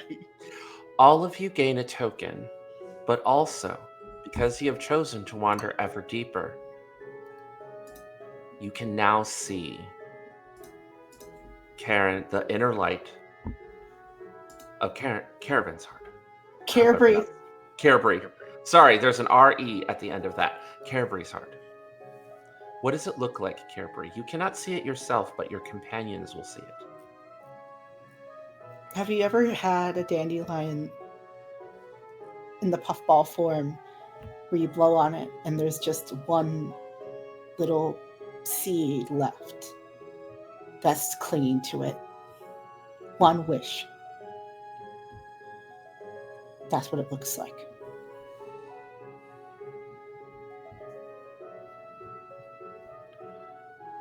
And with that,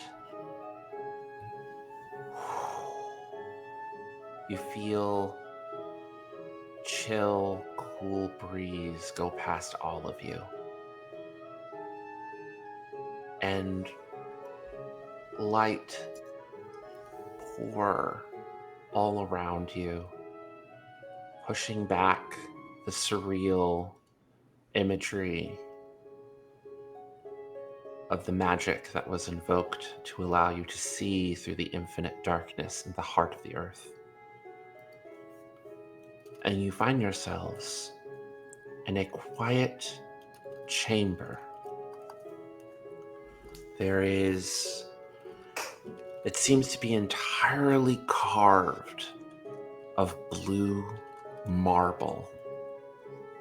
In the heart of this mountain, there is a stairs leading to a flat surface. And in that flat surface is what looks like a statue.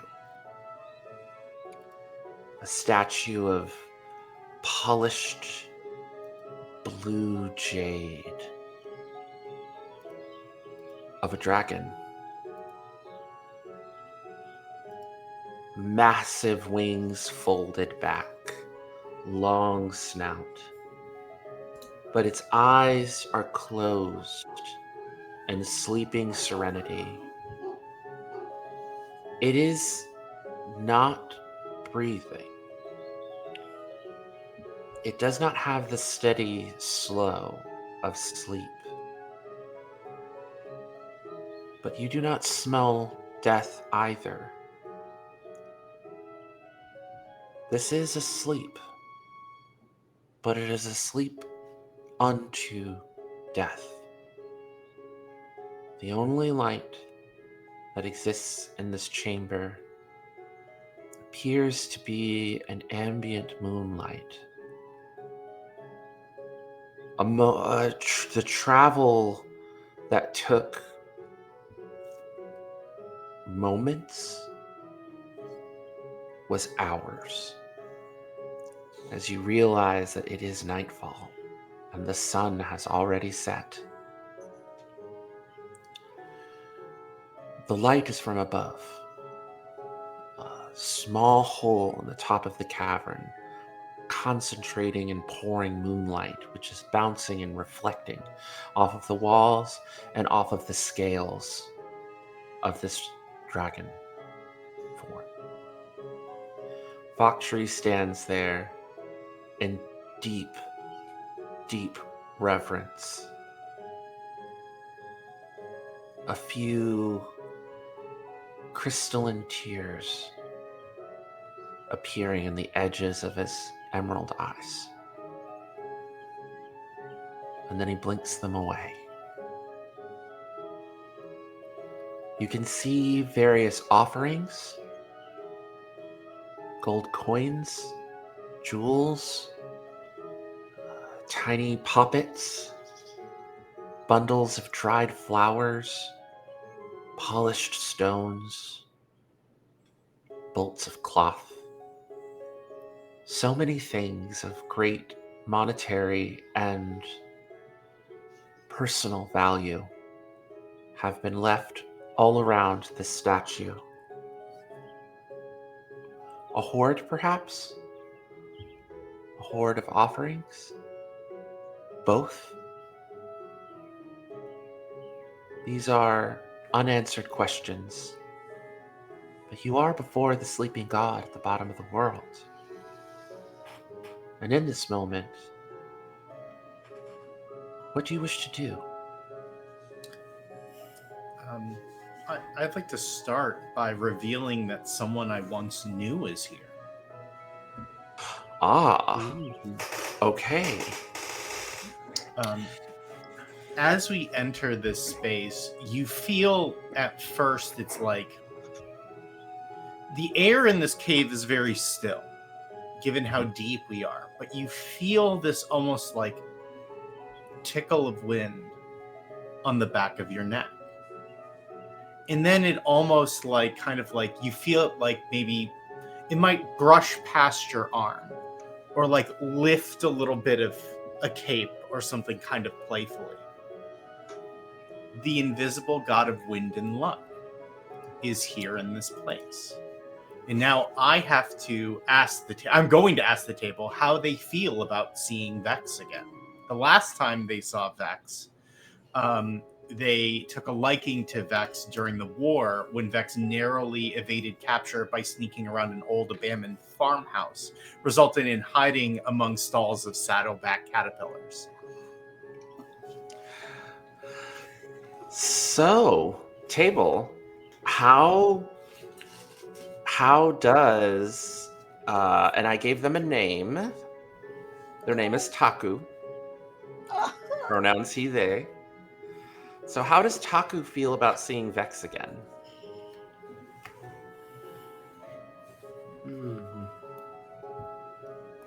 I think they feel... I don't know how to describe this in a word. But like... feelings.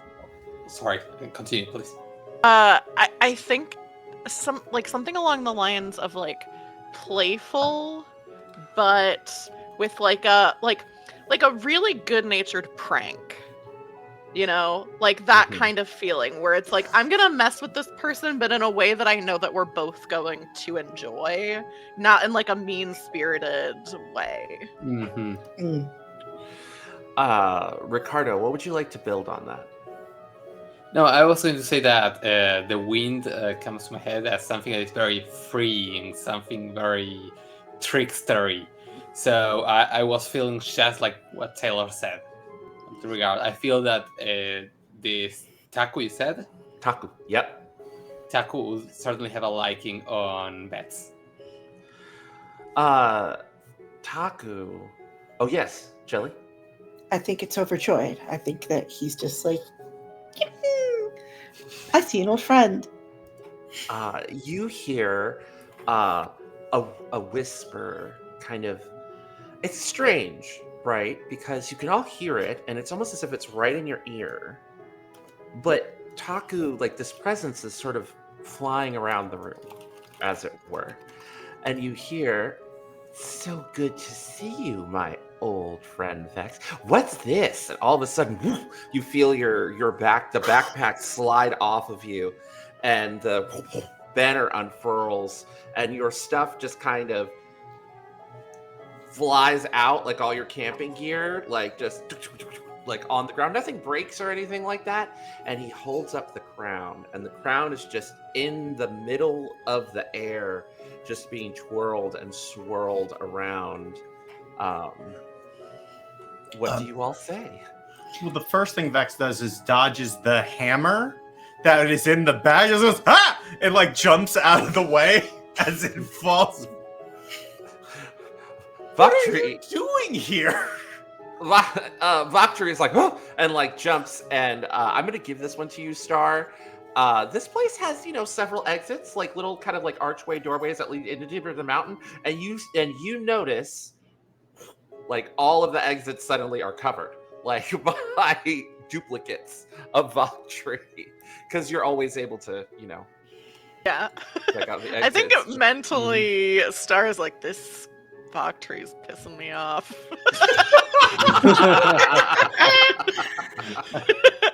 Someone else might have to get stuck down here. Right.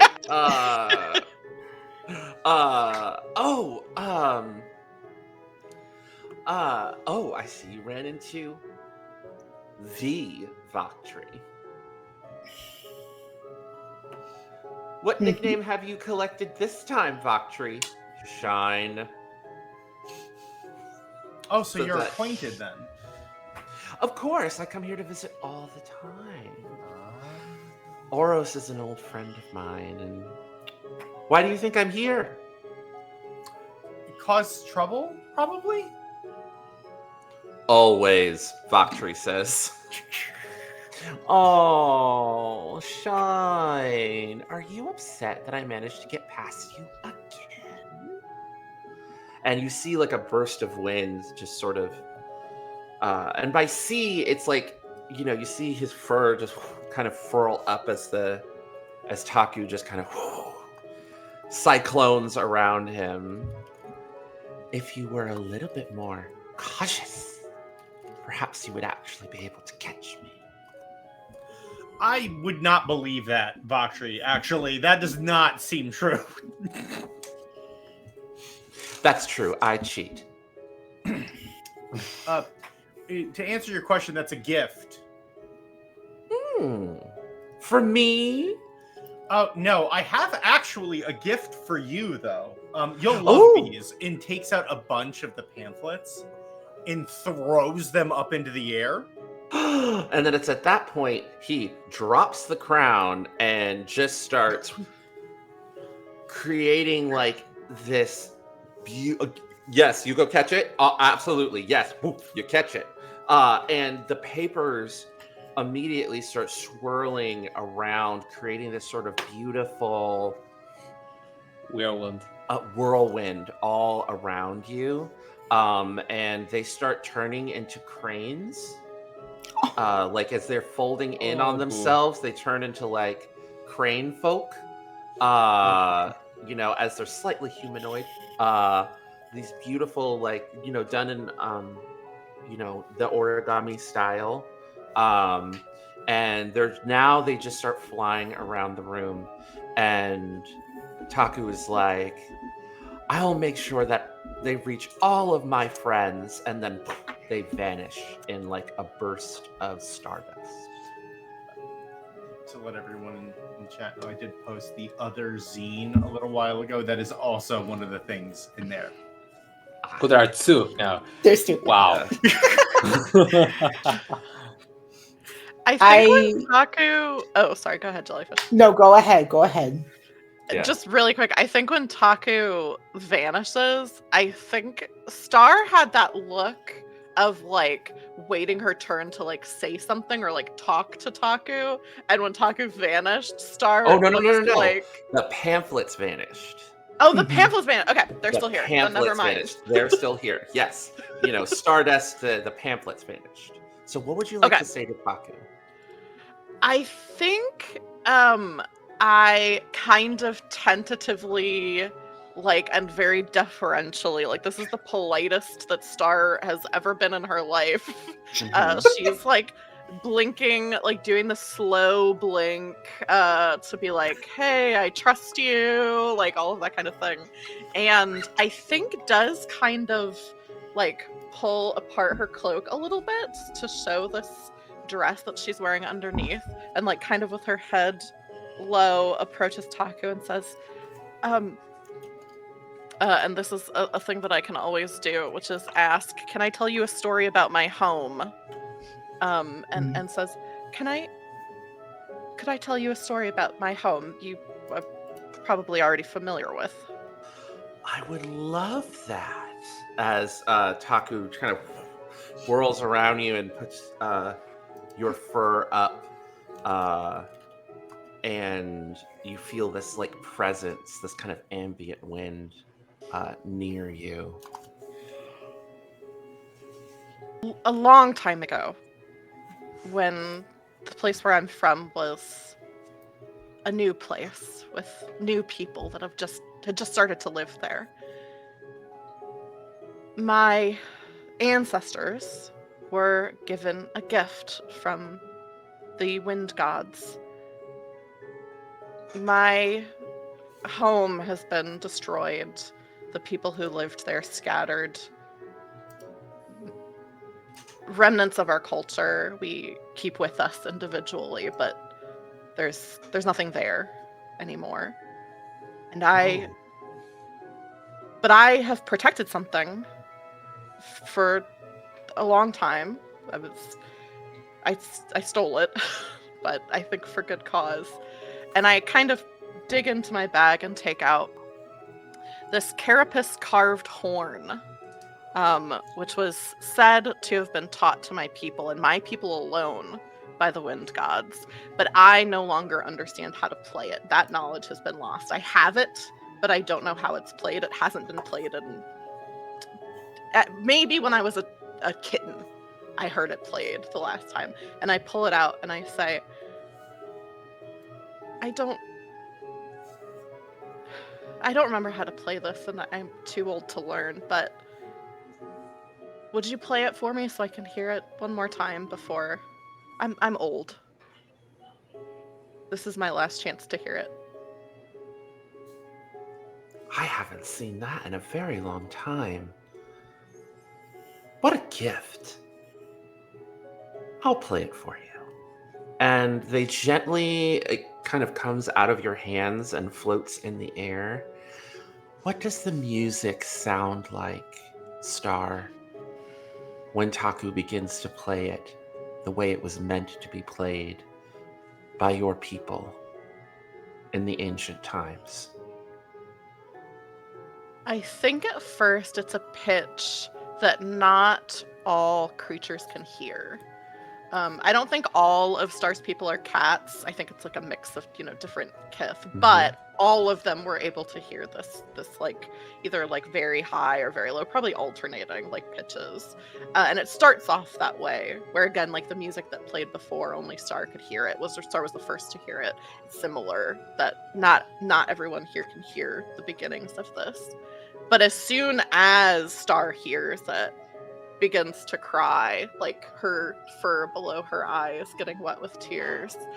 And it sounds like being with friends, laying on your back, looking up at the stars, and pointing out constellations to each other, making up stories, hearing the wind, a gentle, reassuring wind rustling through your thick fur. That's what it sounds like. Wow.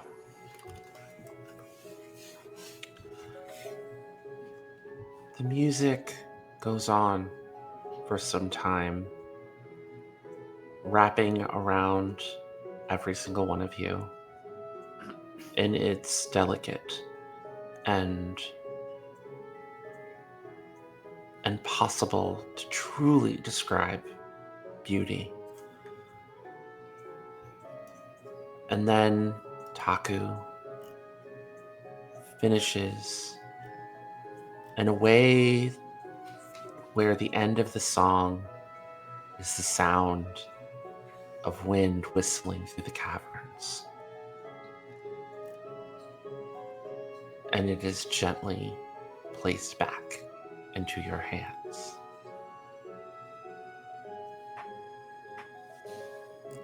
I'm Anytime. Still crying. And you can feel Kelly will go and grab your hand. My hands are shaking. Like, I seem like I'm scared to hold this again, so I'm very grateful for Ricardo's hand under mine. Taku says, anytime, beautiful. Anytime. I love bucking Vex. We cross paths again, and I will play it for you. Anything. And only you hear this as Taku whispers in your ear, anything for the citrine star. My hands are like fully shaking. I'm only able to hold on to this because Ricardo's hands are under mine. And I very carefully tuck it back away into my packs and I say, I'll try to hang on till then. Speaking of hanging on till then, Is there? I take it you're all here to give, and then Valkyrie interrupts and says, "An offering to Oros." Yes. Well, I'm just going to be over here in the corner going through all of these things in Oros's hoard to see what I'm going to. And there's this look on Valkyrie's face that is just. Don't mind my dog. That is just like. Pardon my language. Say it, motherfucker. Say it. And Taku's just like, borrow.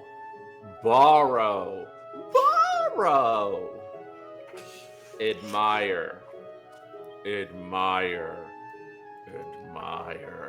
And like you could, and even though you're like sobbing, you're being like really emotional right now, Star, you can see like all of the Valkyries like have blocked the exits. And this isn't for you. This is distinctly not for you. This is distinctly for Taku. Like, you're getting that sense, but still, you know. And Taku's like, of course.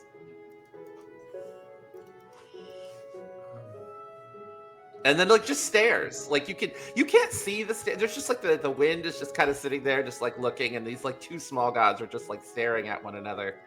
And it's like, Taku's like breaks the tension, just like, we should let them do their thing, right? And Valkyrie's like, yes, we should. And Taku goes off into like kind of a little corner, sort of watching over all of you. Valkyrie approaches the statue and says, and you immediately see all of the exits like relax, and actually you see all of Valkyrie's duplicates disappear.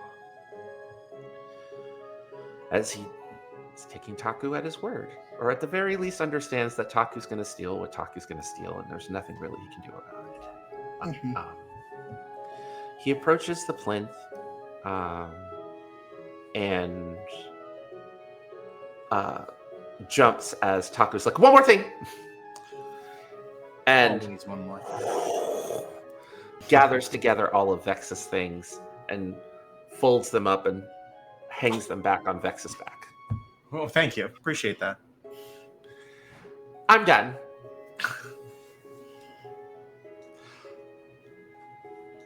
One of the reasons why I have the sacred duty to guard the Giant's King's path and to see to the bridge between this world and the worlds of the spirit is... And he looks up at Oros. I was there when the Kith came. When they came into the mountain and invoked ancient words and oaths and violence and sealed her away into this sleep. Her wisdom sealed away for eternity. I don't know if she'll ever wake up.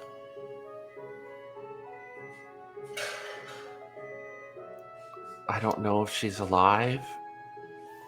I don't know if she's dead. All that I know is that I only see her in dreams.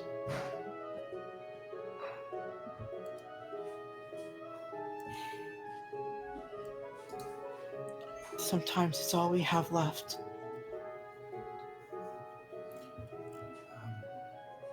And sometimes it hurts.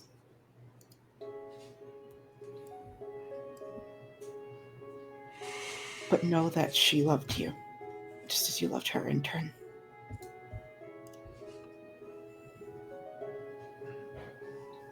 I know. She tells me every night when I sink into the earth and sleep.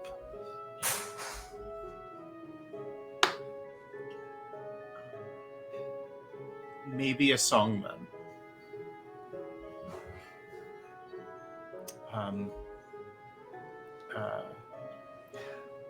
So Vex, like, there's a moment after where Vex like looks down and away, and there's this like, for a second, those who know Vex well can see this very grim look,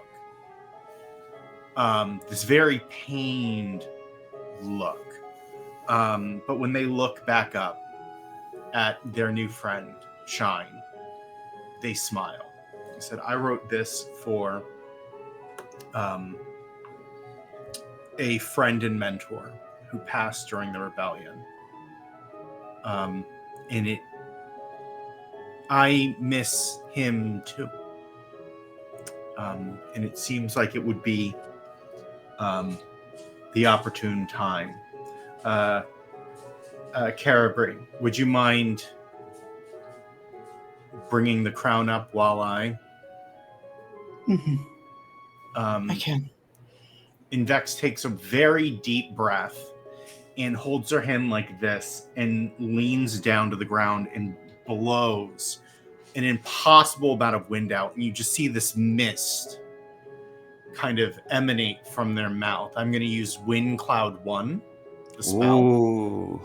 Ooh. And so at first, this mist, the incense, it smells in here like flowers. It smells like burial incense and orchids. And as Vex goes to stand up, you see maybe 100 rebellion soldiers strong stand from the mist. And they all stand at attention. And Vex begins to sing General Taylor. I am a terrible singer, but given this is the medium, I suppose I will try. Will General Taylor gain the day? Walk him along, John, carry him along. Well, General Taylor, he gained the day. Carry him to his burying ground and tell you where you saw me.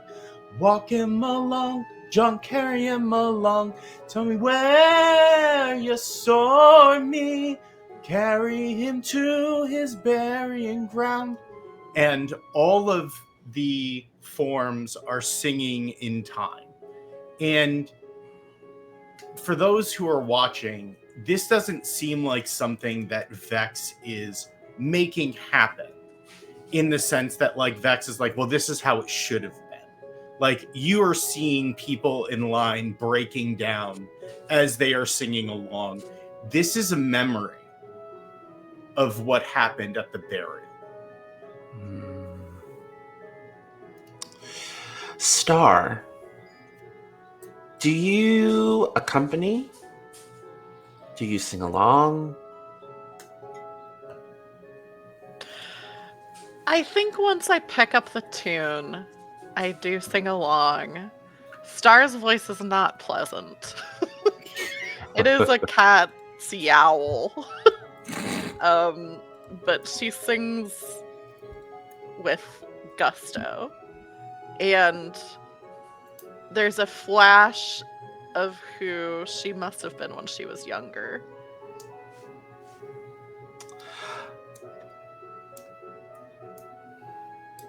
At this moment, the world, as you present the crown and finish the song, A farewell to kings. it feels like the world turns upside down. And I am going to push someone off the edge, metaphorically. Oh. As you find yourselves deep in the realm of dreams and in the presence of Oros herself.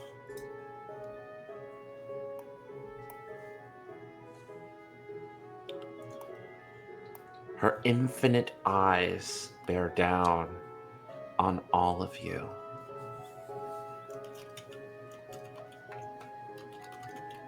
You have honored me very much. The kith that sealed me away.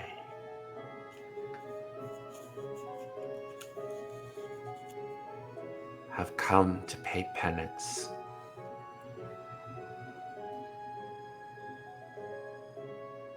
It was those bearing the flower that you have on your lapel who sealed me away in this eternal sleep, for fear that I would come to the aid of the kings they wished to depose.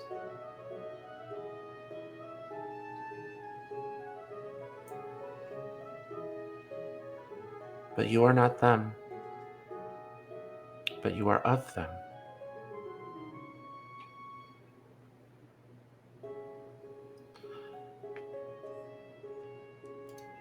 There are many things that I might do even in this eternal sleep.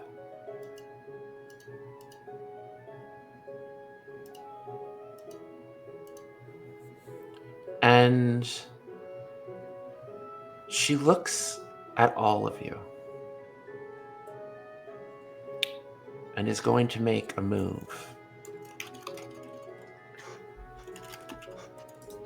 Star. Vex.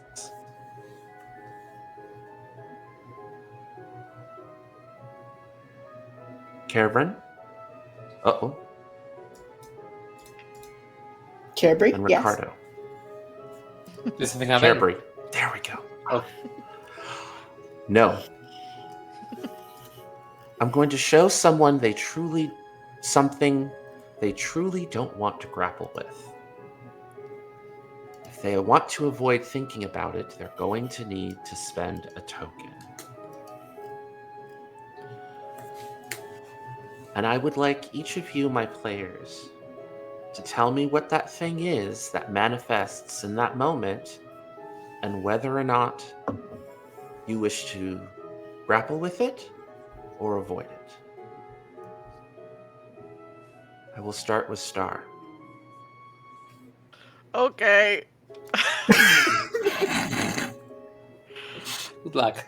Oh, I'm spending a token. Okay.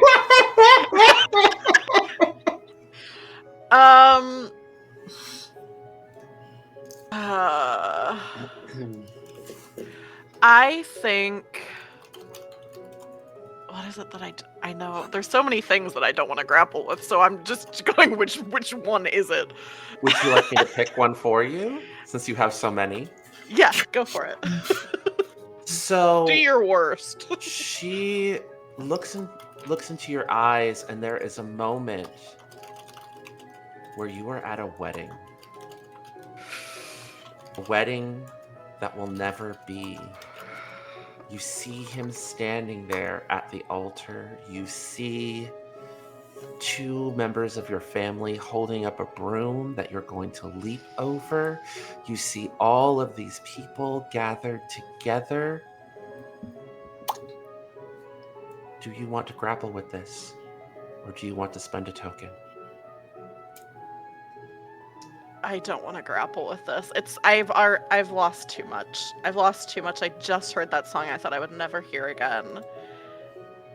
I look down at my worn, barely yellow traditional wedding dress that I still wear to this day. That's under my cloak. And I look down at it and I think, I try to remember what it looked like. And I push it out of my mind. And I close my eyes and I shake my head and I give that kind of like annoyed twitch like down my spine that cats do when they don't want to be touched. And I won't grapple with this. I refuse. Vex, when Oros looks into your eyes, is there something that you would like to pick that Vex right now does not want to grapple with? Or would you like I as the guide to choose? Oh, we can say F word on this channel, right? We can do that. That's fine. Is that a problem? Okay, mess me up, fam. It's on you. This messed me up, fam. Gotcha. They're saying, yeah. Oh, they're I got saying- a thumbs they're up. Fuck approving. me up, fam. Yeah. Hurt me. Let's go. So you are on the battlefield. There is carnage. There is violence, but you feel righteous. You know that the cause is great. And then there's a moment where you see her. The memory's so heavy. You can't even remember her name. A panther. The leader of the rebellion. General Taylor's body at her feet. Her sword on the ground, having struck down the member of the King of the Floating Mountains army that had killed him. And her eyes empty. And it's at that point you realize the war is over. And what did you truly win? Do you wish to grapple with this? Or do you wish to spend a token? So, I think between Oros and Vex, there's this moment of understanding. When Vex was initially spoken to, they said, this is a penance. So Vex is going to maintain eye contact with Oros and not spend a token.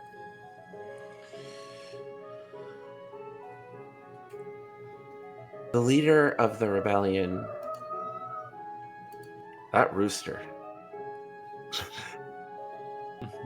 the leader of the rebellion looks at you in this memory and says, it's done. It's over. We are going to embrace our pyrrhic victory. And we're going to bury our dead. He can keep his floating castle. But there will be no more death. In this moment, Vex, like the line between reality and what is not reality completely shreds for Vex. And Vex kneels down and pulls Taylor into their arms and says, the war is lost, but the battle to take care of other people and to help and to make the world a better place isn't. I will never raise a hand or a weapon in combat again, but I will never stop fighting for what's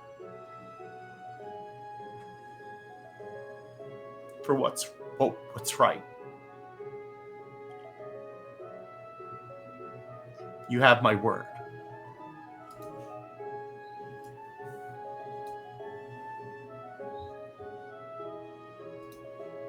The leader nods. And you feel yourself pull back. And you feel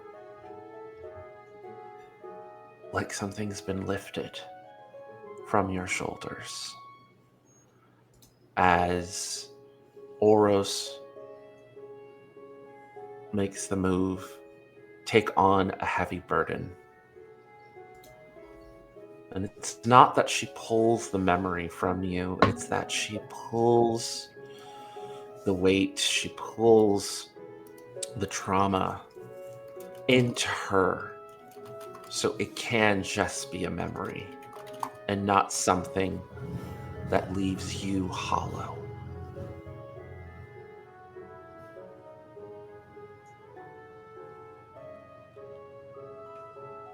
Hellbender, our veteran. Oros looks into your eyes. What is it that you don't want to grapple with?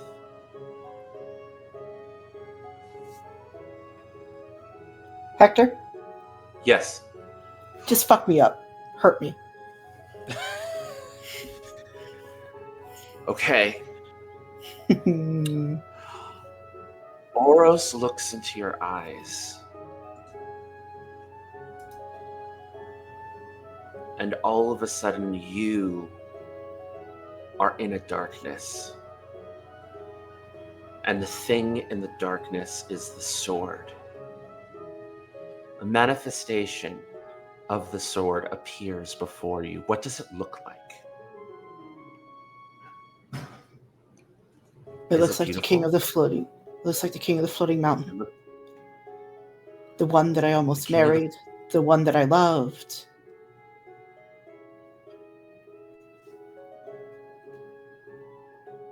And there he stands. Rabbit. A tall, regal rabbit. Deep, bluish fur. Steel gray eyes.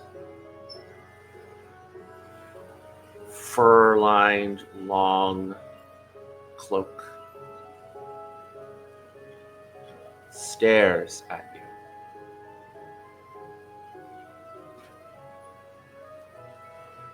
One moment. I'm going to close my window as the king of the floating mountain is staring at you.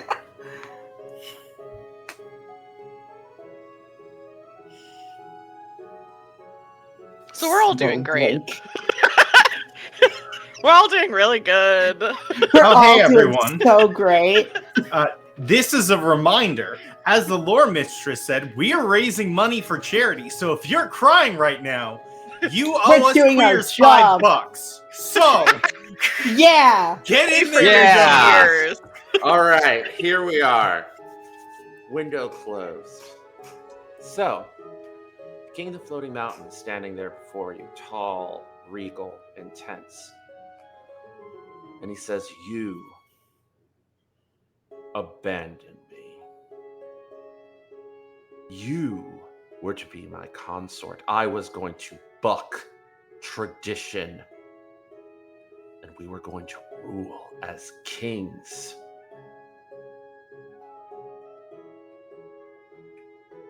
And then you left.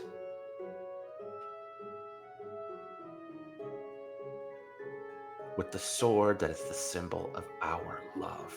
I curse you. I curse you.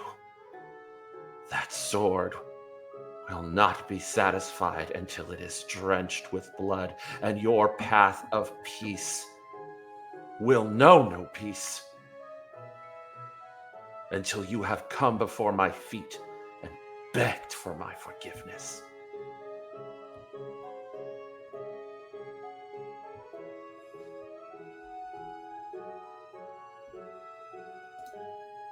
Do you spend a token to banish this manifestation? Or do you confront him?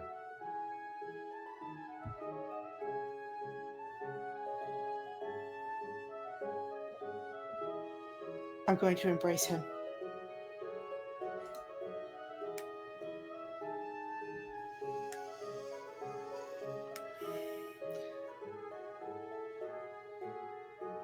I don't need your forgiveness.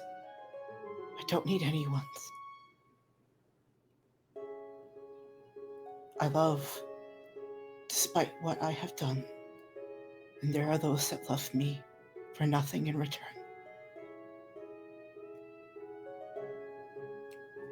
I loved you. And I loved you. And I will love you when you were good. Before everything.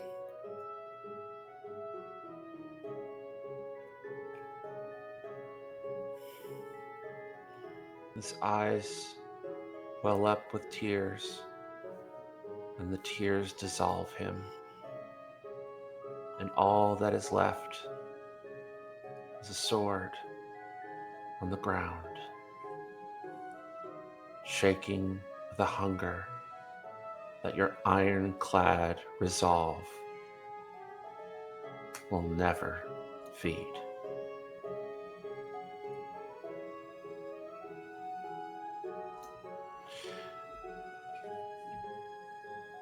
And in that moment, Oros moves the unmovable. And the sword calms.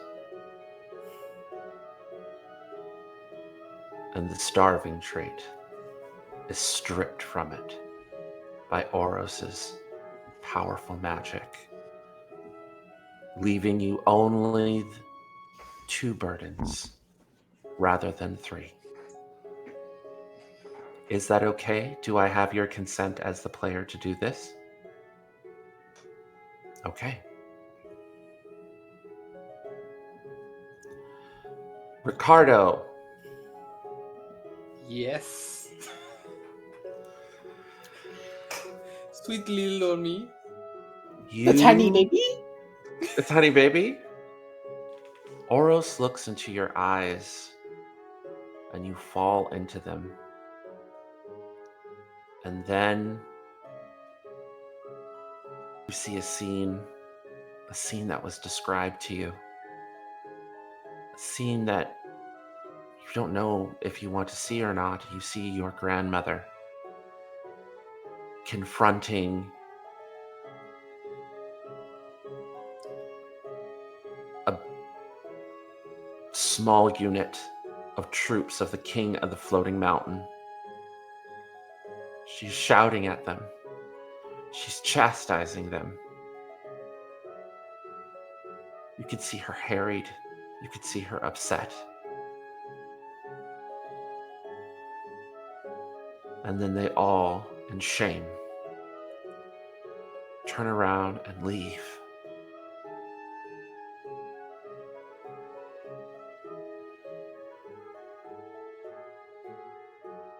Then you see her clutch her chest.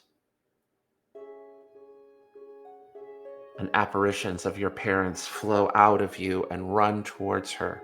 Do you face this, or do you spend a token? Ricardo feels like this is all an apparition, some sort of ghostly imagery that he's seeing. He's trying to stop these guards, these people, these soldiers that are just running across her grandmother. As one of them just pushes her to the side, and she gets that. And Ricardo is shouting loud, trying to stop this whole situation, but he notices that nothing is happening. They're all going. And within all this shouting, he looks at his grandmother. He sees Oros' eyes in her. But he can't finish processing all this. He gets lost in the imagery of her grandmother, of her abuela, and puts their head down, not able to look at her anymore. Okay.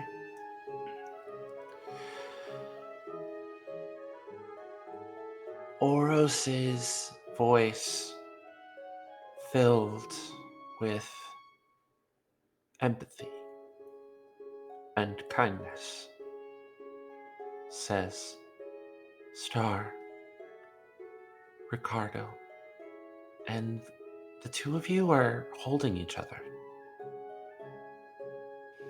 in the midst of this liminal space that you're in. Is there anyone you wish to speak to that is no longer in this world, that is in the great beyond? I can build a bridge. I know this is something that you've experienced before, Ricardo. I can see the mark of the other realm on your spirit.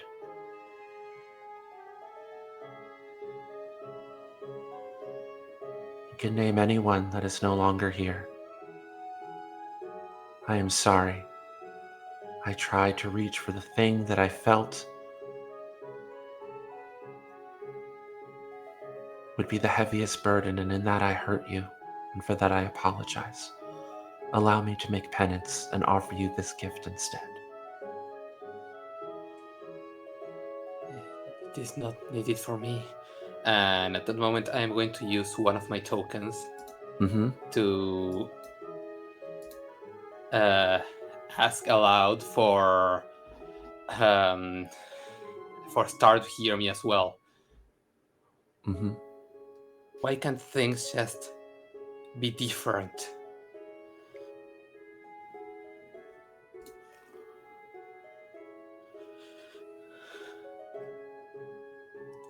He'll continue to look down and grab strongly Star's hand at that moment. Star, would you like to answer first, or would you like for Oros to answer first? I'll answer first. And I'm just Okay. like fully hugging Ricardo. Like I imagine like they're like a little bit in front of me, and like my hand is kind of like on their chest, and that's the hand that they're grabbing. My other hand is kind of wrapped like here. And I say, I don't know. I've asked that question a million times and I don't know.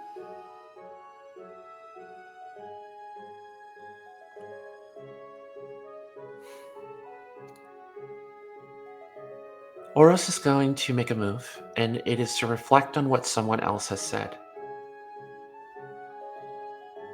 Ricardo, no one really knows. The world is vast, and it's complicated, and it's chaotic. Things happen. Bad things happen to good people. Good things happen to bad people. But there's a promise of Hythe that perhaps doesn't exist in other places, that people here are fundamentally good. But being fundamentally good doesn't mean you're always safe. War is easy. Peace is hard.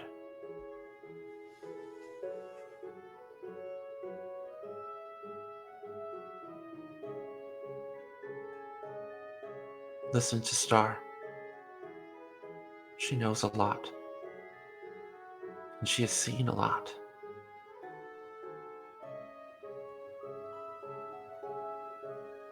And there is much you can teach her as well. I will hug her tight as well in return. Star,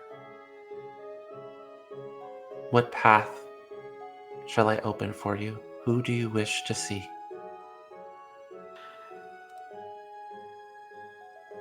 If I see who I want to see,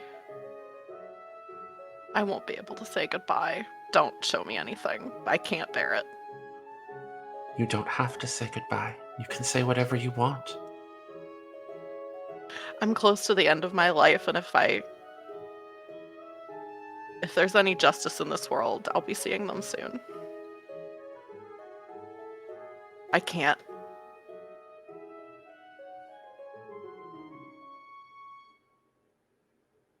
But I appreciate the offer.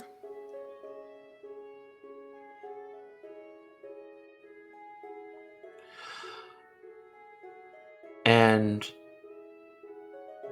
she reaches out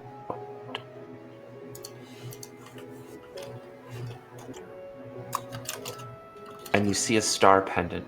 Your mind, sleep wearing this, and I will open.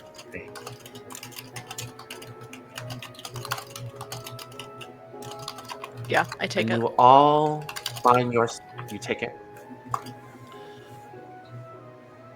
You all find yourselves in the chamber again with Vaktri and Taka.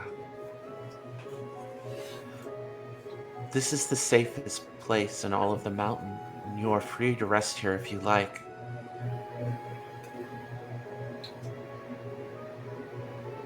Well, that sounds great to me. I meant them. You didn't say them. Let us rest among new friends. Vex, without a word, goes and sets up his tent. Their tent. We're How do we follow as well? I will try to help. We're settling down for the night. As what happens when we wind down a Wanderhome journey. What are the final things, moments that your characters share as you prepare to go to bed in this sacred place?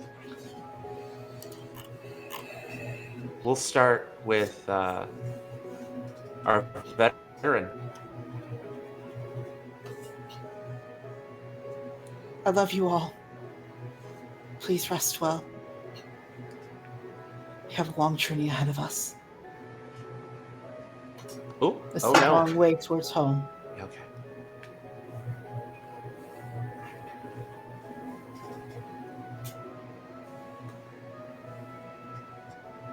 I hope you find your home, Bakhtri says. Or Shine.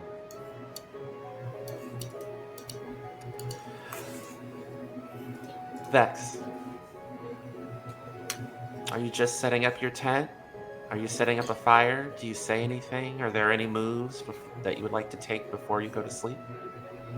So, Vex sets up camp, basically. So, like, works with Ricardo to set up the tent for Star, sets up their own, kind of like get some of the food that they were brought with them together so everyone can eat. And kind of like towards the middle of the evening when like things are settling down, Vex just kind of smiles. Like Vex hasn't said a word the whole night. Just looks at him and goes, I don't think I've told this story. And Vex launches into a story about Vex and a bunch of the other rebels doing stupid, ridiculous, probably insane things. Not even like combat stories, but like a story about how Vex convinced a bunch of soldiers that they were sent from another army to have them go down this shortcut, and ended up getting like 15 artillery pieces caught in a swamp. And like other sorts of like ridiculous, non-violent, over-the-top stories. And just starts going into telling these ridiculous stories throughout the evening. All stories that are joyous and bloodless, and speaks to victories well won with hurt feelings, not hurt people. Mm-hmm. While you're telling those stories, you can see that Ricardo is looking at you with bright eyes. You're so cool. Yeah, but I think you're really cool too.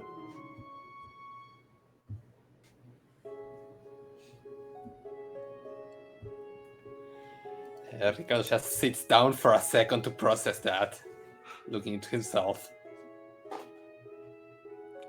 And Star, what's the final thing you do before you settle in for the night?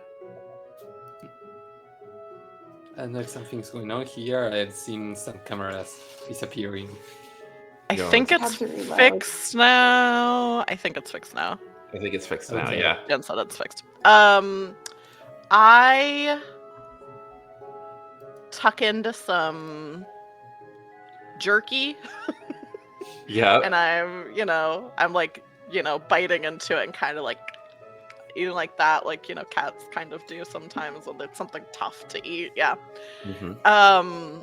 It's the good quality stuff though, because you got it from the elk leader. Yeah.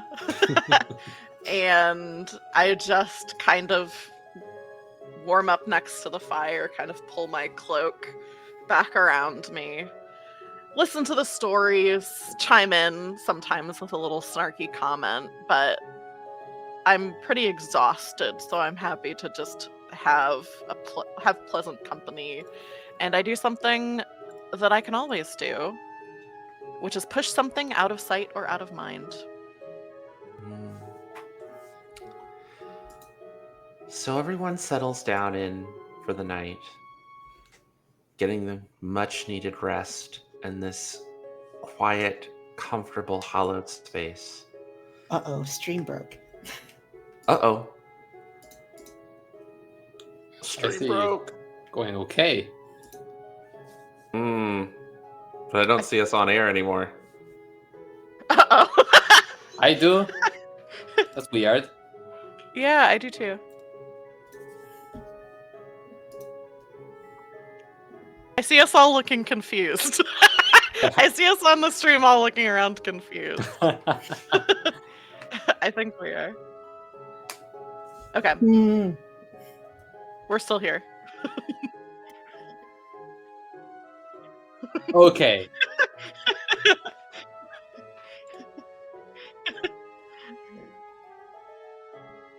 Okay. Just did it.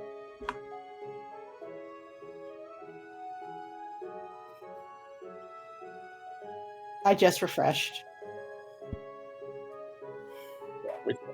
You are muted, Ren. Wonderful. I should be back in a moment, hopefully.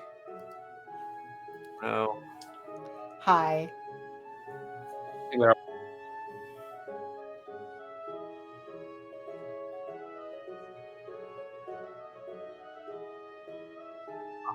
I can hear you. I can hear Ren. I can hear you, yeah.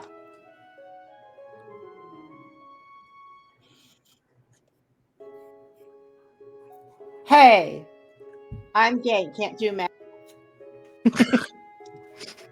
I don't remember how many tokens I have. Hi, can everyone hear me?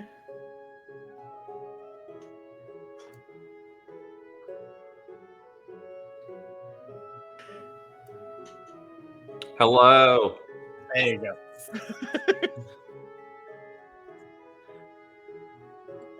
Cool.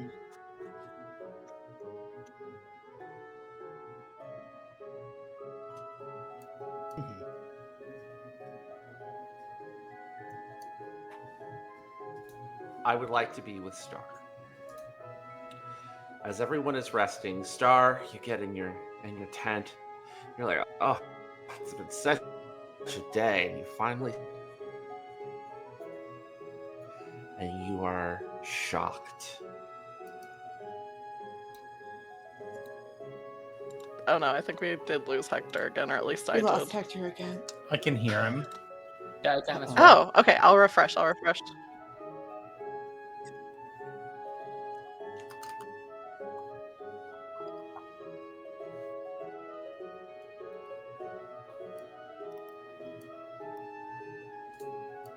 We're very sorry, party people. Yeah. Things are breaking, but we're gonna fix it. Oh I no, can the see you now. Tumblr beasts have eaten the servers. I am that old. Oh my goodness. Am I back? I refreshed. I can see you now. Yay! Okay. I'm just waiting to show back up on the stream because there I am. You are. Okay. Yes. Wonderful.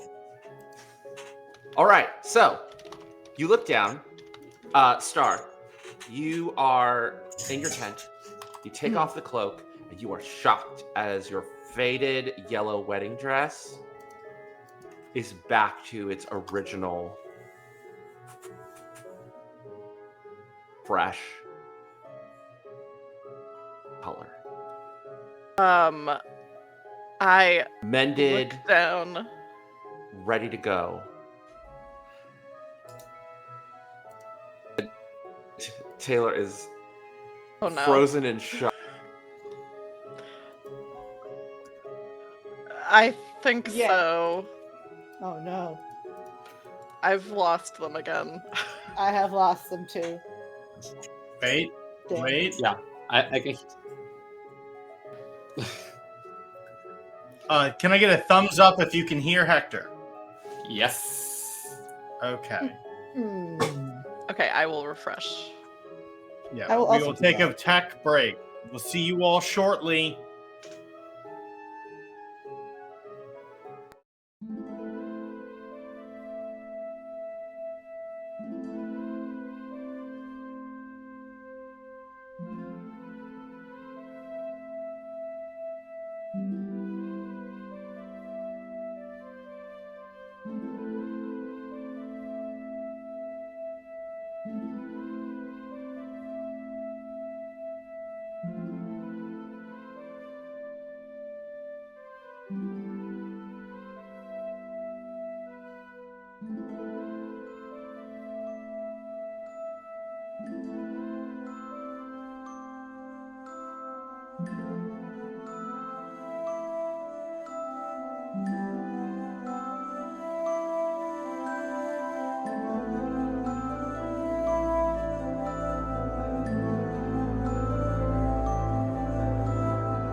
All right. Tech goblins tried to defeat us. They will not defeat us. Never. We're gonna rewind. Star. You go into your tent. I apologize if anybody has seen this scene 3 or 4 times already, but we're gonna finish it up. We're all settling in for the night. Star, you go into the tent. You finally throw off the cloak, and you are shocked as your wedding dress is the same beautiful yellow it was when you first got it. All of the tattered and tears appeared to be hand mended with careful care. It's someone stitched and repaired them. So the age isn't gone, it's just, fixed, and it's all beautiful again, and you can sense Oros is with you, and you can sense that not only have you met a dragon, but you have made a friend. And with that, go ahead. I was just gonna say, I think I look down and at first I'm astonished by this, and then I kind of give a smug little smile and hide the dress under my cloak still. Because I'll treasure this just for me for now. Yes. And with that, so concludes our Wanderhome journey. Thank you all so much for joining. Thank you to everyone who donated.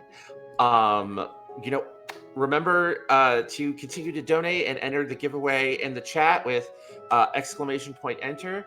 I have been Okami. I have been your guide. I am on all kinds of TTRPG projects all over the internet. Specifically, I am the steward of the House of Dreams. Tomorrow, the House of Dreams has a packed schedule. In the morning, I'm going to be a player in a showcase of Lost Haven's Skies Above, which is a JRPG-inspired TTRPG that's going to be going to Kickstarter soon. And Lost Haven himself, amazing, talented creator from the UK, is going to be facilitating a game for us in the morning US time, early afternoon BST. And then later in the afternoon, come join us for more Wanderhome. Same extended universe as we enjoyed here for A Season's Oath, episode 11, The Jasmine's Respite. And so please come out. We're also raising money for charity over at House of Dreams in our Wanderhome campaign over there.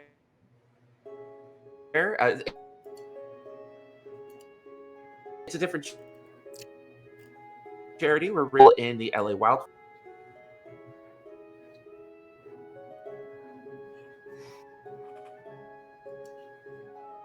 No, keep going. Not yet. I'm gonna keep going, and I'm gonna popcorn it over to my players. I'm gonna popcorn it over to my players and plug one of your projects for us. We're gonna start with who I ended with the amazing Taylor. Uh-oh. Give Taylor a moment. I think Taylor just disappeared the moment you named her. Yeah, I know, right? Yeah. Let's see here. Let's popcorn to another person. Tomas, go ahead Okay, and let me go first. tell us who you are, plug something you're doing, and then popcorn it to another player. Okay, I have been Tomas Jimenez Rioja playing Ricardo, the Axolotl, young and full. And my pronouns are he, him. You can find me anywhere over on the internet at the handle at T Jimenez RGM. That's spelled TGIMENEZ like the letter R, GM. Like on Blue Sky, Twitch, lots of places. Not anymore on what we used to call Twitter. We don't go to Ravenhome. No. But yeah, let's jump on to Ren this time. Friends, and now that I've made some of you cry, probably more enemies. My name is Ren, aka Renowned. Renowned for what? You just found out. I am available on basically all social medias as Renowned. WRENOUND. You can find me on Linktree, where you can then find me literally anywhere else. All of my actual plays that I have done, both as ones I've run and ones I've played in, are all available right through my Linktree. And you can actually catch up. Next week, on Saturday, is the second to last game of my actual play campaign, Art of Resistance, that is actually using this setting that one of Tomas's teams is working on. We have 2 games left. All the games are available on my Linktree, so please feel free, watch, catch up. It's a good time. I want to thank you all so much for being here and helping to donate so much amazing money for charity. It was not possible without each and every one of you. I'm going to throw it over to Taylor. Hello, I'm Taylor. Before I say anything else about me, I just want to say a shout out to Jen and Kat, and everybody who organized this and is dealing with the tech goblins and all of that. Gotta shout out the producers and the great work that you're all doing. I'm honored to be here. If you liked me being here, you might like me on other things. I do have my own Twitch channel, Roll for Felicity. I do a lot of one-shots there. I have also done a Wanderhome one-shot that is not quite as sad as this, but very weird and weird and sad and weird. We did solve a problem with a holy orgy at one point, so if that sounds something like you would like, check that out. That's called Shall We on YouTube. You can find it on my YouTube channel. And everywhere else, I'm just at Roll for Felicity. And I'm mostly active on Blue Sky, so you can follow me there to see other stuff that I am doing. But thank you for allowing me to be here. I enjoyed it very much, and I will throw it over to Jellyfish. Hi everyone, I'm Jellyfish. I'm the guy who's gay and can't do math.